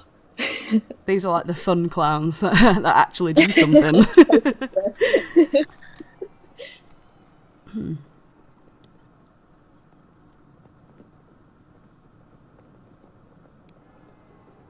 Better clowns than that Thwacko, then, eh? Oh, much better. Hey, Actually have a smile on their faces. maybe I could be a clown. I'm sure you can do anything you put your mind to. Well, except most things. Don't say that. I'm sure you're good at many things. The horses told me I can't do things sometimes. But it's okay, it's not my fault. Alright. Okay.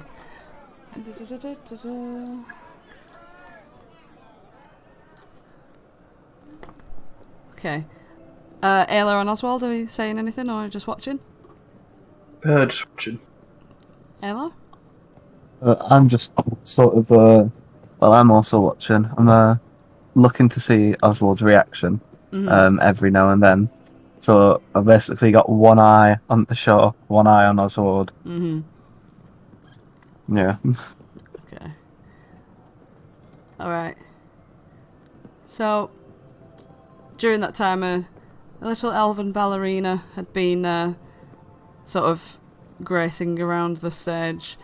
And she has this magic wardrobe that when she walks over to it and sort of opens it up with a leg, because she's a ballerina, these clothes come out and they sort of come to life and act like they've got they're around a body, so it's like this invisible person is dancing around with her.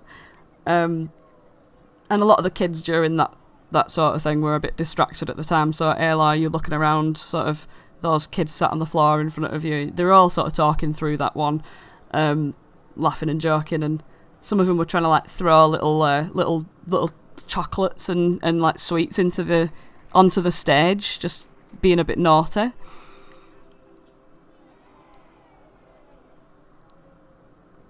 You see a couple of like the stuff that they're throwing onto the stage, just like across the stage floor. It actually lands on there. I look at them and I sort of click my fingers to get their attention.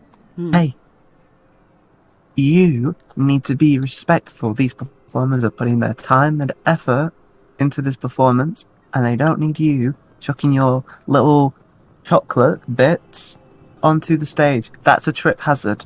They could not see that, and they could step on it and fall over. It would ruin the performance for everyone, and it would not be a nice thing to do. And I roll a persuasion. Yeah, you've got advantage because of that charisma thing. Remember what you've got from the mystery mind. I do. Mm-hmm. Persuasion. 17. Nice. Every single kid has turned their head to you, and their eyes are just wide open, their mouths are wide open, and it's just like, who's this? But like in a sort of taken aback way, but also vacant as well. Like they all have this vacant expression. And the kid that did just sort of like crawls across the stage like really quickly and just scoops up the things. And one of the tieflings, as they're like sort of marching around moving like boxes and things, he scowls at the kid, and then he looks over and sort of see you might be responsible for this kid. But he just gives you this little look of like, you know, just make sure they don't get on the stage. And yeah. So at that point, after the goblin jugglers have been on and thrown and catch some juggling tiny objects that they've found in the crowd.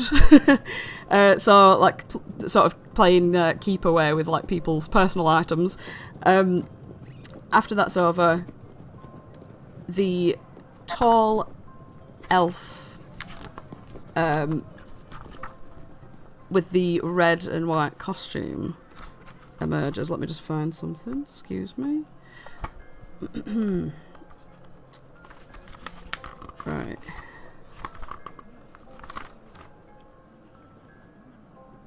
Okay.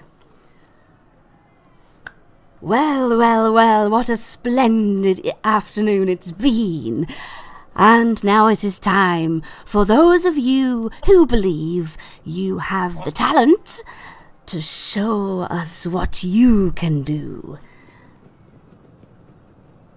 Raise your hand if you have what it takes. There's a few little kids that put their hand up, and he's like scanning over, pretending he can't see them. I put both of my hands up. You! Me? Yes, girl, run over to the dressing room and get ready. Anybody else?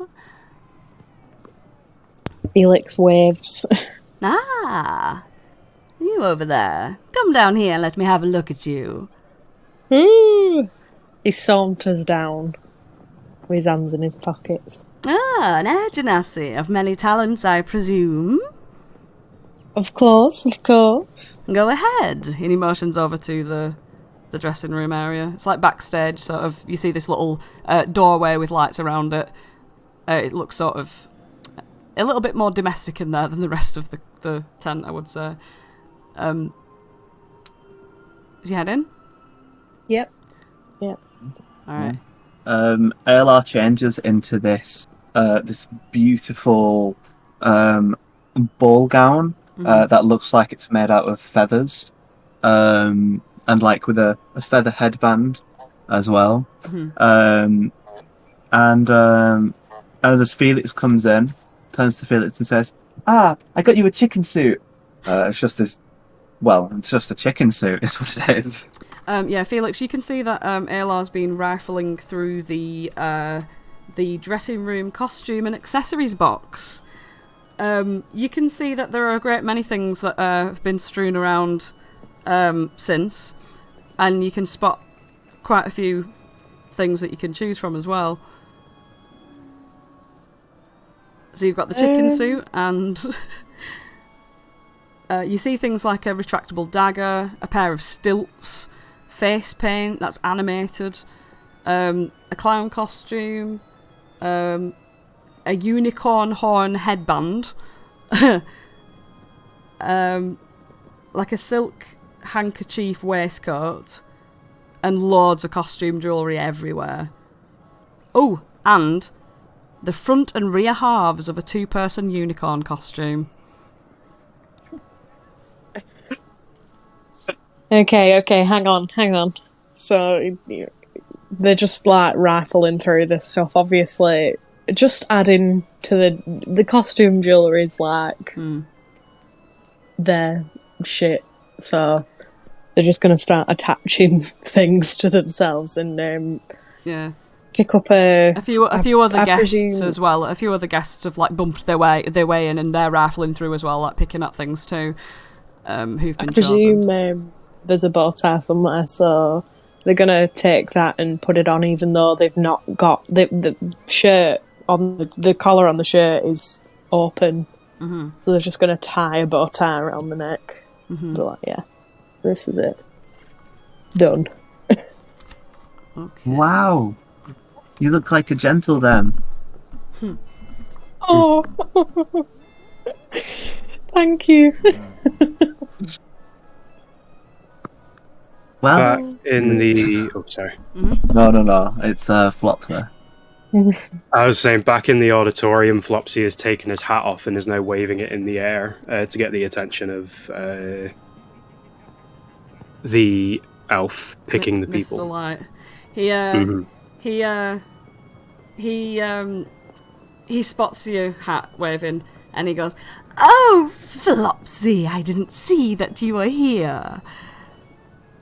Come on. Well, I guess it's my time to go up. Can I take Marielle, please, Holland? Oh, I don't think Aelar's performance is going to go well without being able to play the Marielle. Break a leg. Thank you. I'll try. As you approach Mr. Light, he says, "Oh, you are looking rather fabulous, aren't you? Look at your waistcoat.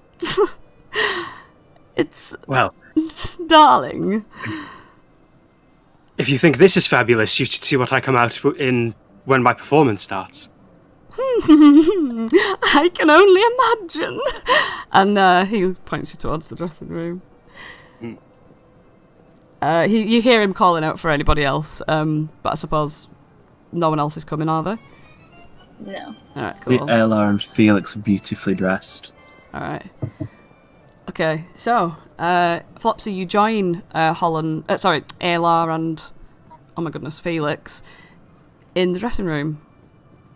Aelar's wearing this beautiful dress, and Felix is holding a chicken costume. With a bow tie on. With a bow tie on. As Flopsy's walking in, he casts a message to Winston for some secret plans to pay off later. And he approaches Aelar and Felix. Mm-hmm. Well, you two look absolutely marvellous. I brought Marielle for you. I was wondering if you wanted to play her. Ah. Well, of course, Marielle is a dancer. And so, Marielle will show what she's made of with her dancing. I mean, when you didn't see it, but in those 15 minutes, me and Felix were thinking of some choreography. Marielle was out dancing us.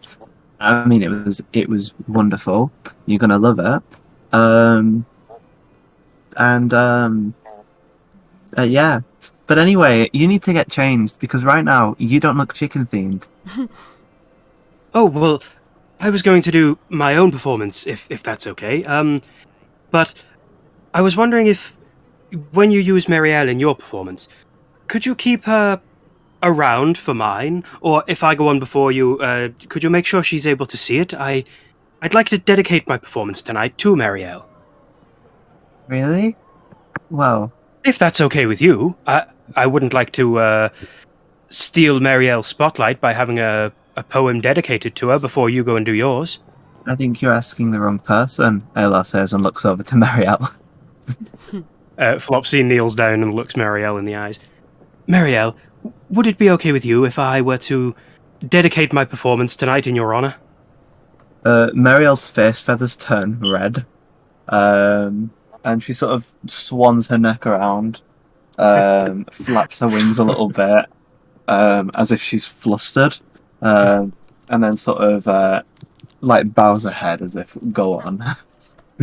Well, that's all settled then. I must get my costume ready. None of the ones in here really seem to have the pizzazz that I need. I hope Winston comes through. If you sort out your costumes, Felix, would you like a hand getting into the chicken costume? So you seem to be staring at it, quite perplexed. So you sent a message to Winston. Yeah. What was it? Can you, if you can't say it out loud, can you send it me now? Yeah. 2 seconds. Cheeky cheeky Flopsy.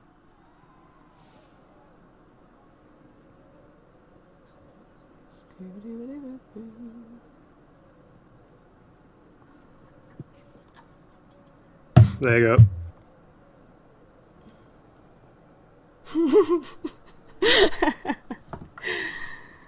And that's message, isn't it? So you can reply to that. That is message, yeah, for 120 feet, so if he's not around, I'll message Diana to go and tell Winston. Right, okay. I'm just thinking, can he respond now or not? Yeah, you can respond to me mentally. Right, okay. Can I respond out loud, or do you want me to just be quiet and message you? You can message me if you want. Right, okay, so in that case... It's a very silly reveal, but yeah. In that case, just RP amongst yourselves for a minute. Oh wow, Felix. This is going to be the best performance they've ever seen about chickens.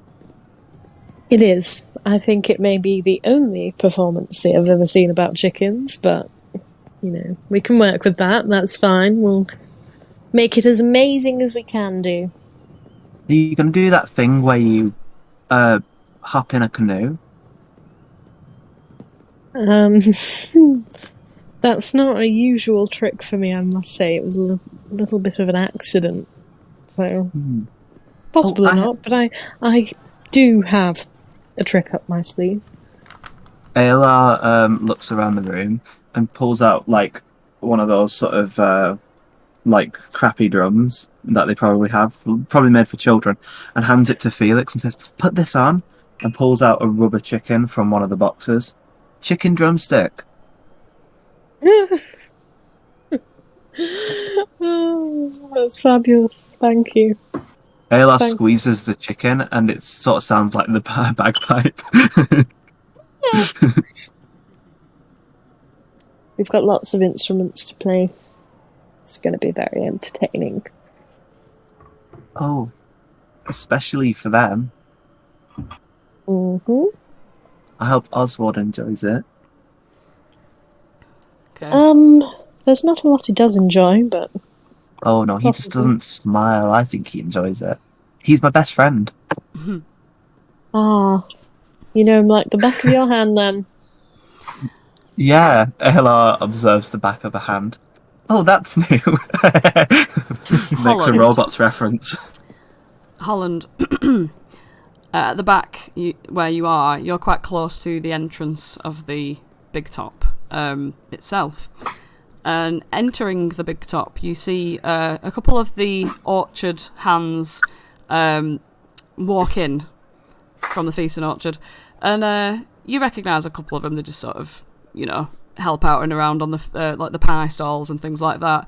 And you see that one of them is holding a batch of cupcakes on a big tray, and the other one has a big, long, white sort of piece of material slung over their shoulder. It does glisten a little bit. they're sort of looking around and they spot you and they go, where is he? He's backstage. Oh, bloody hell. We're just going to have to get him to him, aren't we? So they like sneak round the back of all the chairs, and you see them like as they like progress further down to the front area where the dressing room door is. They sort of peeking round the corner, and Flopsy, Felix, and Aelar, you see these two Witchlight hands just peer around the corner. One of them's got a tray of cupcakes, and the other one's got this piece of material slung over the shoulder. And they go, Flopsy? Ah, yes, amazing. You just in time. Yeah, quick. Quick. I have to get it on. Could you fetch me the Harlequin onesie? I think it's in the trunk over there. It should be big enough for me, shouldn't it? We've got to go back. I'll get it myself. It's fine. Enjoy the pie stalls and stuff. I'll be fine here. Yep, have a good show. They just both run off and they're like giggling. And as they're running out, Holland, you hear him just say like, "Oh, should we not just stay and watch?" But they do go back, and Flopsy. Flopsy kind of goes. I imagine they have these, the like paper wall divider things where people get changed behind them. Mm-hmm. Flopsy just kind of runs behind that, and you start seeing like a grey waistcoat fly in the air, a top hat fly in the air, and all these different clothes kind of just fly everywhere. And from behind the dressing area, he kind of stumbles out in like almost like a jester's outfit, but it seems to bulge weirdly in some places underneath, as if it's not his final form, and there's another set of clothing underneath it. Brief glimmers appear around his collar as he pulls the like Harlequin jester's costume higher to cover them. Well, I think I'm ready.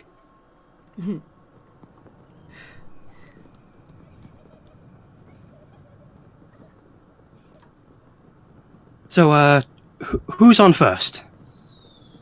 Well, I think me and Felix are on first. Marielle's sort of looking impatient. Okay. You see the door in the doorway. Mr. Light emerges. He comes in with this bounding energy, and he's like, "Well, I do believe it is time for you to take the stage. Let's see you all. And he looks you all up and down, and he's like, "Oh, perfect." He looks at Aelar and he says, "Oh, you are so beautiful, aren't you?" Aelar does a curtsy, but in a very sort of Listrust fashion. It just looks like a crouch. Oh, what a delicate face you have. And he just boops you on the nose. He says, "Outstanding. And you?" He looks at Felix. How are you dressed, Felix? Literally, they've not put the chicken costume on. I think they were staring at it perplexed because it was freaking them out a little bit. Just covered in like jewellery and a bow tie loosely tied around. Well, you're going to have to hop, skip, and a jump yourself into that costume if you are going to be on time. His smile becomes a little bit unnerving as he says that. Oh. They start putting the costume on. I'd like to help them. That's right. Oh, and Flopsy. Oh, he goes to grab your little rabbit cheek and give you a bit of a wiggle. It's almost like I'm looking at myself in a mirror. Yes, I'm ready with several minutes to spare, Mr. Light. I'll save you for last. And he sends on a couple of guests first, and you see him like poking his head out of the thing, like cheering people on and everything as he's watching them. And like he keeps turning around and be like, "Oh, you should see," and all this stuff. And then he comes back in and he grabs Aelar and Felix. He's like, quick, dazzle them. And he thrusts you through the door. And you emerge out onto the stage. And those floating orbs at the very top of the canopy all swivel around and emit great beams just woof, right down onto you. And the crowd quietens. Okay, do you want to sing this, or do you want to recite it, Felix? We should have spoken about this before. Reciting would be better for me. Okay. Who's starting off? Me or you? Well, I'll play Marielle, and then Marielle will do a little dance. Then Marielle will dance whilst we recite our poem, and then Marielle has a big surprise at the end. And then we bow or curtsy. Okay. That sounds fine. Someone in the crowd's just like, when are they going to start? Okay. Marielle jumps into Aelar's hands, and she lifts her neck up, and I blow down the her mouth and sort of squeeze her, and she makes I love this particular tune on the bagpipes. And then I throw Marielle up into the air, and she sort of gently flaps her way down. She puts one wing up, one wing down, and sort of shimmies them like jazz hands. Okay, we're ready to start. Last night I dreamed of chickens. There were chickens everywhere. They were standing on my stomach. They were nestling in my hair. They were pecking at my pillow. They were hopping on my head. They were ruffling up their feathers. As they raced around my bed. They were on the chairs and tables. They were on the chandeliers. They were roosting in the corners. They were clucking in my ears. There were chickens For as far as I could see. When I woke up today, I noticed there were eggs on top of me. And at the end of that performance where Felix would like to cast Silent Image, and 10 little golden silk chickens appear and dance in unison with Marielle. Oh, and Marielle's in the very centre. Marielle does this super rapid dance as if she's at a rave, and she's on acid or something. The Silent Image chickens are struggling to keep up. She just headbanging, and then she turns around and she lays an egg. And then Aelar looks at Felix and curtsies. Felix curtsies back. Thank you. The crowd just sort of look. Both roll performance with advantage. I'm good at performance. Hang 18. Hang on. Bloody hell.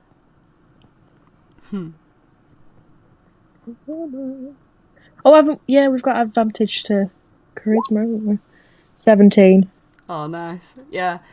All of the kids at the front sort of staring at you in awe, and they look at all the golden dancing chickens and Marielle just going straight to town, and they just erupt in this laughter of the chickens, but all the parents in the audience are nodding at the fanciful wordplay, oh yes, clapping their hands, and yeah, everyone's absolutely enraptured by your performance. You see the delight and glee just on everybody's face. They know they made the best decision when coming to the big top extravaganza. You take your bows. Mr. Witch sort of rushes over and he's like, very good, very good. Oh yes, look at everybody, you're doing it. And he sort of drags you away, as he's saying you're doing it into your ear. He comes back in and he's like, oh well, the crowd are primed and ready for the greatest, the rabbit light. And he looks at him and he's oh, break all of your legs. And he pushes you out. Ariel's just stood on the stage, by the way. As he's pushing Flopsy turns and he's like, I need the spotlight to hit me just at the right time. You'll know when. Sorry, say that again. He needs the spotlight at the right time. Who are you telling that to? Like, Yeah, was that him coming back to push me then? yeah, well, as he's pushing you, you're saying that you need this. As he's pushing me, I'll lean back and say, I need the spotlight to hit me just at the right time. And what is the cue? Oh, you'll know the cue. It's me after all.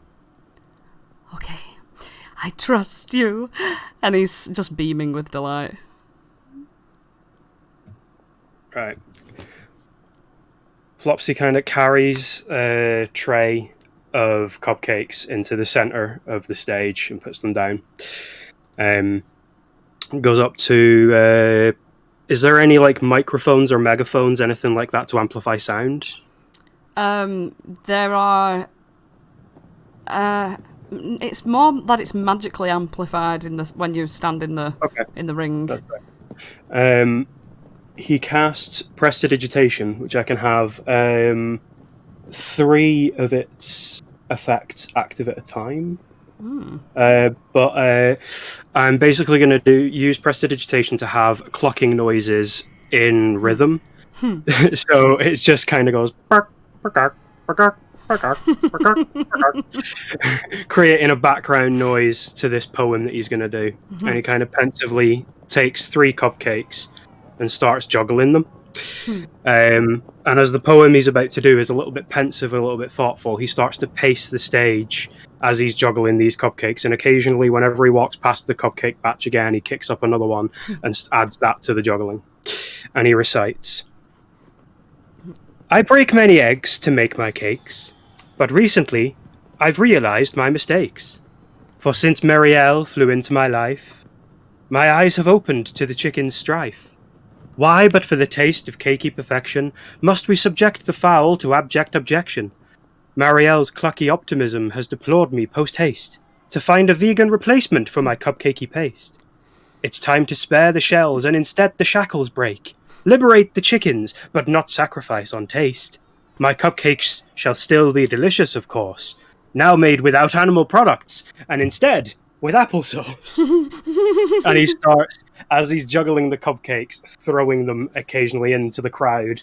He uses, since the chicken clocking was 2 prestidigitations, he uses the third one to have fireworks go off behind him as he throws the last cupcake into the crowd and whips the jester's uniform off to reveal a sequined 3-piece suit, all in silver, and the spotlight hits him just at the right time to shine beams of light like a disco ball across the entire crowd. Roll a performance.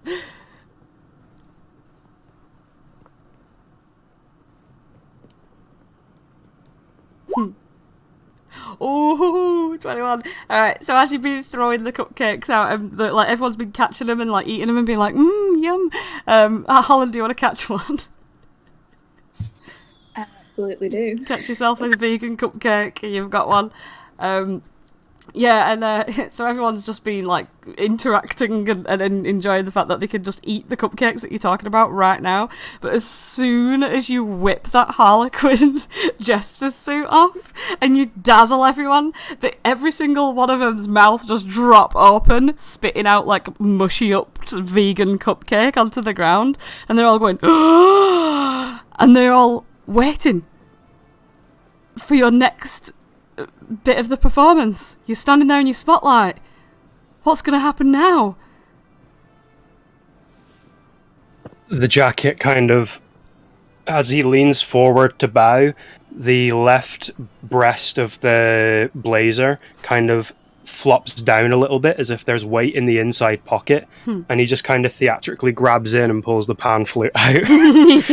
And from the bowing position starts tastefully just going doo, doo, doo, doo, on a few of the notes as he rises himself back up to a standing position.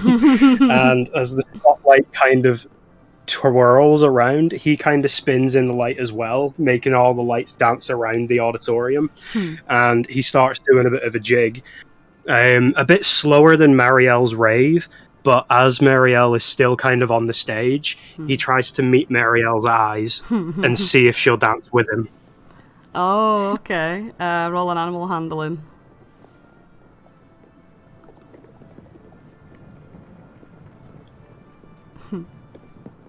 Peach, you can say how she responds to that. 8.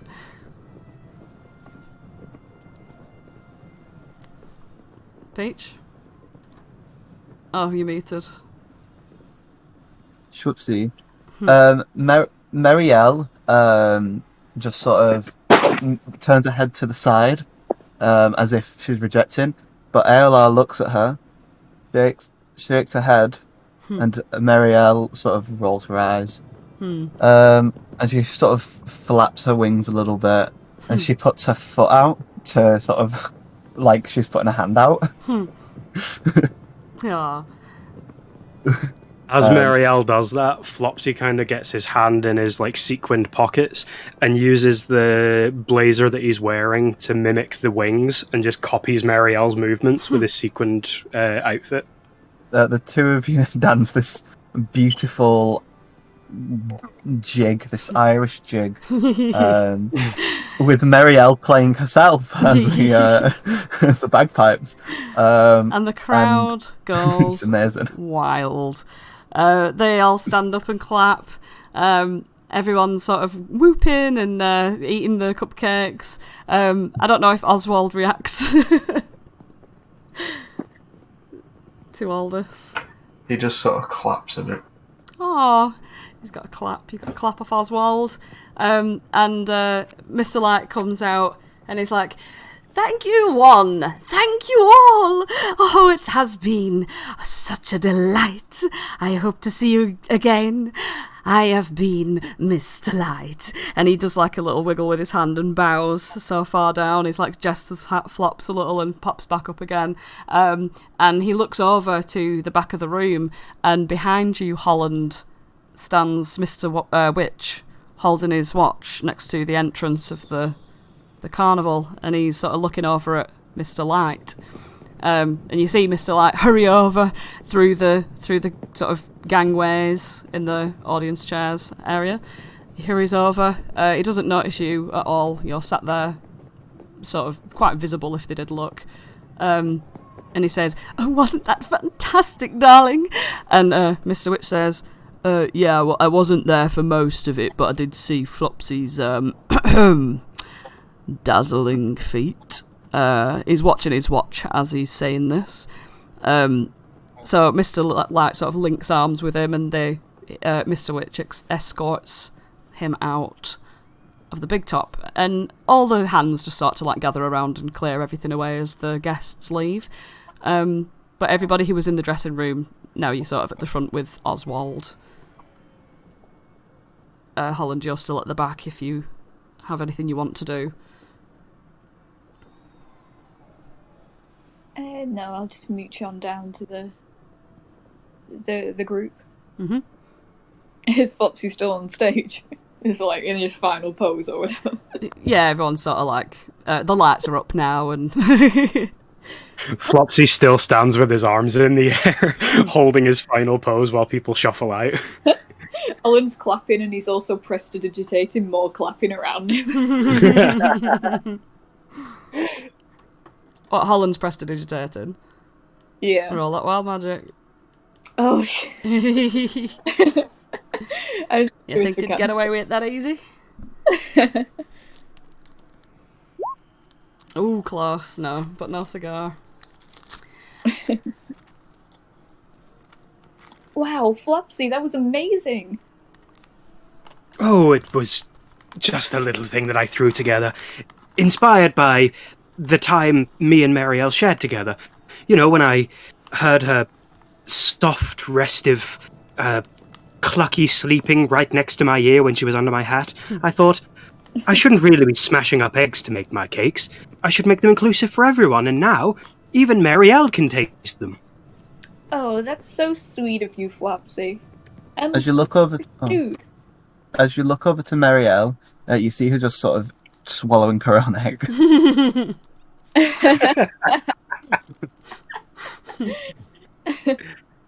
Well, it's the thought that counts.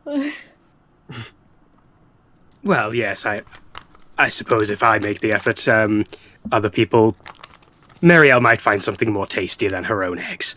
Oh, she only has one egg, so she has to eat it if she wants to lay it again. Oh, that's quite astounding. I don't really know much about chickens, I don't think. Well, Marielle's a special kind of chicken. I mean, if they only have one, then you definitely shouldn't be making cupcakes out of eggs. They're finite resources. Well, I don't want to run out of cupcakes one day, so I think this deal that I'm making is better for all of us. What's Oswald and Felix up to?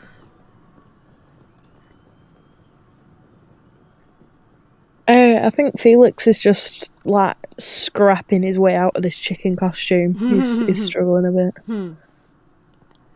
It's like, I don't know, it's like he's scared of his own skin. He really is not enjoying it. He's not having a good time.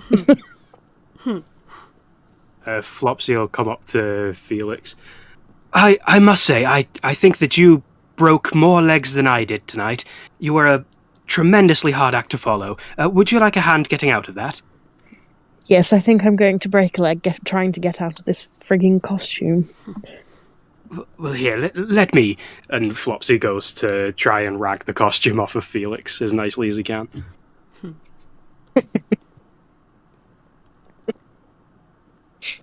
Yeah, but he's not got much to say. He's just desperate to get out of this costume. He's flailing about. He's making it very difficult for Flopsy to get it off him. Flopsy's just like ducking down every time Felix's arm flails around, nearly hitting him.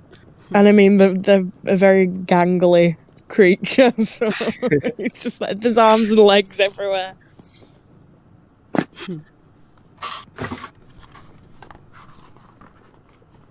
Felix. Yes. Marielle said you look very handsome in the costume. Aelar blushes. I don't like the costume. I want it off. Somebody burn it. I don't have any fire spells. Well, I can use prestidigitation to create a fire. Burn it. Burn it off me. Well, how about I just try to help you out of it? So taking the chicken hat off. It now becomes a 3-man job to remove the chicken costume. No. Where's the zipper amongst these feathers? Will we ever find out? Oswald, can you help me and Flopsy get Felix's costume off? I swear I've nearly got this arm out. Oswald, if you go for one of the legs... Felix is just screaming now.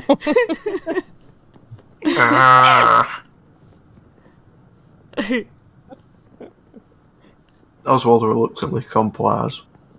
What does he try and grab? He just grabs the costume. He's just pulling at it. What limb are you going for? Because, I mean, Felix is thrashing around. Oswald could find the zip whilst everyone's pulling the arms. Yeah. It's just pulling. So after everyone... Pulling legs, whatever needs doing. Skek flies out and starts pulling the hood. The big chicken head flapping behind. Holland's gonna swoop in and, like, try and lift Felix up out of it. Because he's really just pull him up. Like, from the armpits. From the armpits. He just dug his hands in there. Well, if Felix does ever get free from this chicken costume, the response... You feel the strength of Holland. You're actually quite surprised. You're like, whoa, as Holland wraps his arms around you. Am I surprised, though, because Holland has been carrying me around? Yeah, you're like, whoa, that's quite a good grip, that is. Like, and he just lifts you up and out whilst everyone's pulling at this costume, and you are free, finally. touch the ground and just wiggle him round and put him on my shoulders straight away. Hey. I would like to wrench the costume away from everyone and just throw it against the wall. The horrified look on the face. when you like flap it around, like you can't really see where you're flapping it. You flap it into like the face of a Witchlight hand who just like puts their hand up to grab it at the same time, but it kind of like wraps around them a little bit, and he just like pulls it down from his face and he just like and walks away. And yeah, you see that the big top's emptying out now at this point. There's not really anyone here apart from two other Witchlight hands who are sort of folding the chicken costume and putting other things away. It's actually quite strangely lonely now, with like packets and things strewn across the floor and bits of glitter.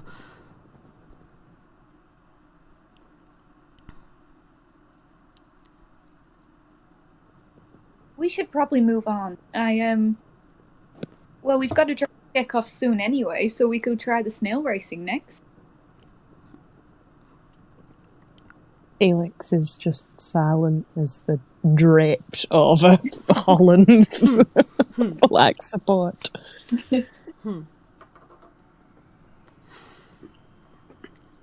Alright, so you're making your way out of the big top? Yeah. Okay. I think. So as you approach the sort of the velvet corridor to get out of there, you see quite a large, imposing figure, really broad shoulders, wide head, sort of shadowy thing in the corridor, really, really tall, massively wide, huge arms and hands, really thick legs, and a pumpkin helmet on its head. As it comes closer to you, the sort of light catches, and you notice that it's Burley. He's wearing dungarees, fairy wings, and obviously his jack-o'-lantern helmet. And he says, you lot, you need to follow me. Management wants to see you. And that is where we're going to end the session. Ooh. Dun, dun, dun. Dun, dun, dun. Right, okay, so that's the end of episode 3. Well, I'm calling it episode 2 really, aren't I? Because they're the ones that have been recorded, so I'll say that's the end of episode 2. But yeah, so, well, thank you very much for listening, and... Oh, and Jenna, before we go, are we playing next week? Oh yes, I forgot about that. Oh yeah, we've got to say we've got 2 weeks off, so yeah, we aren't going to be playing. Do the wah thing. Yeah. Oh yeah, I need to do the wah. I need to actually use the wah. Here it is. Slacking. I know, right? So I can't even say tune in next week, so we won't be here for the next 2 weeks. But after that, we'll be back, and there we go. Right. So, please don't unfollow. Yeah, we will be back. Right, okay. See you later, everybody. Toodle pips.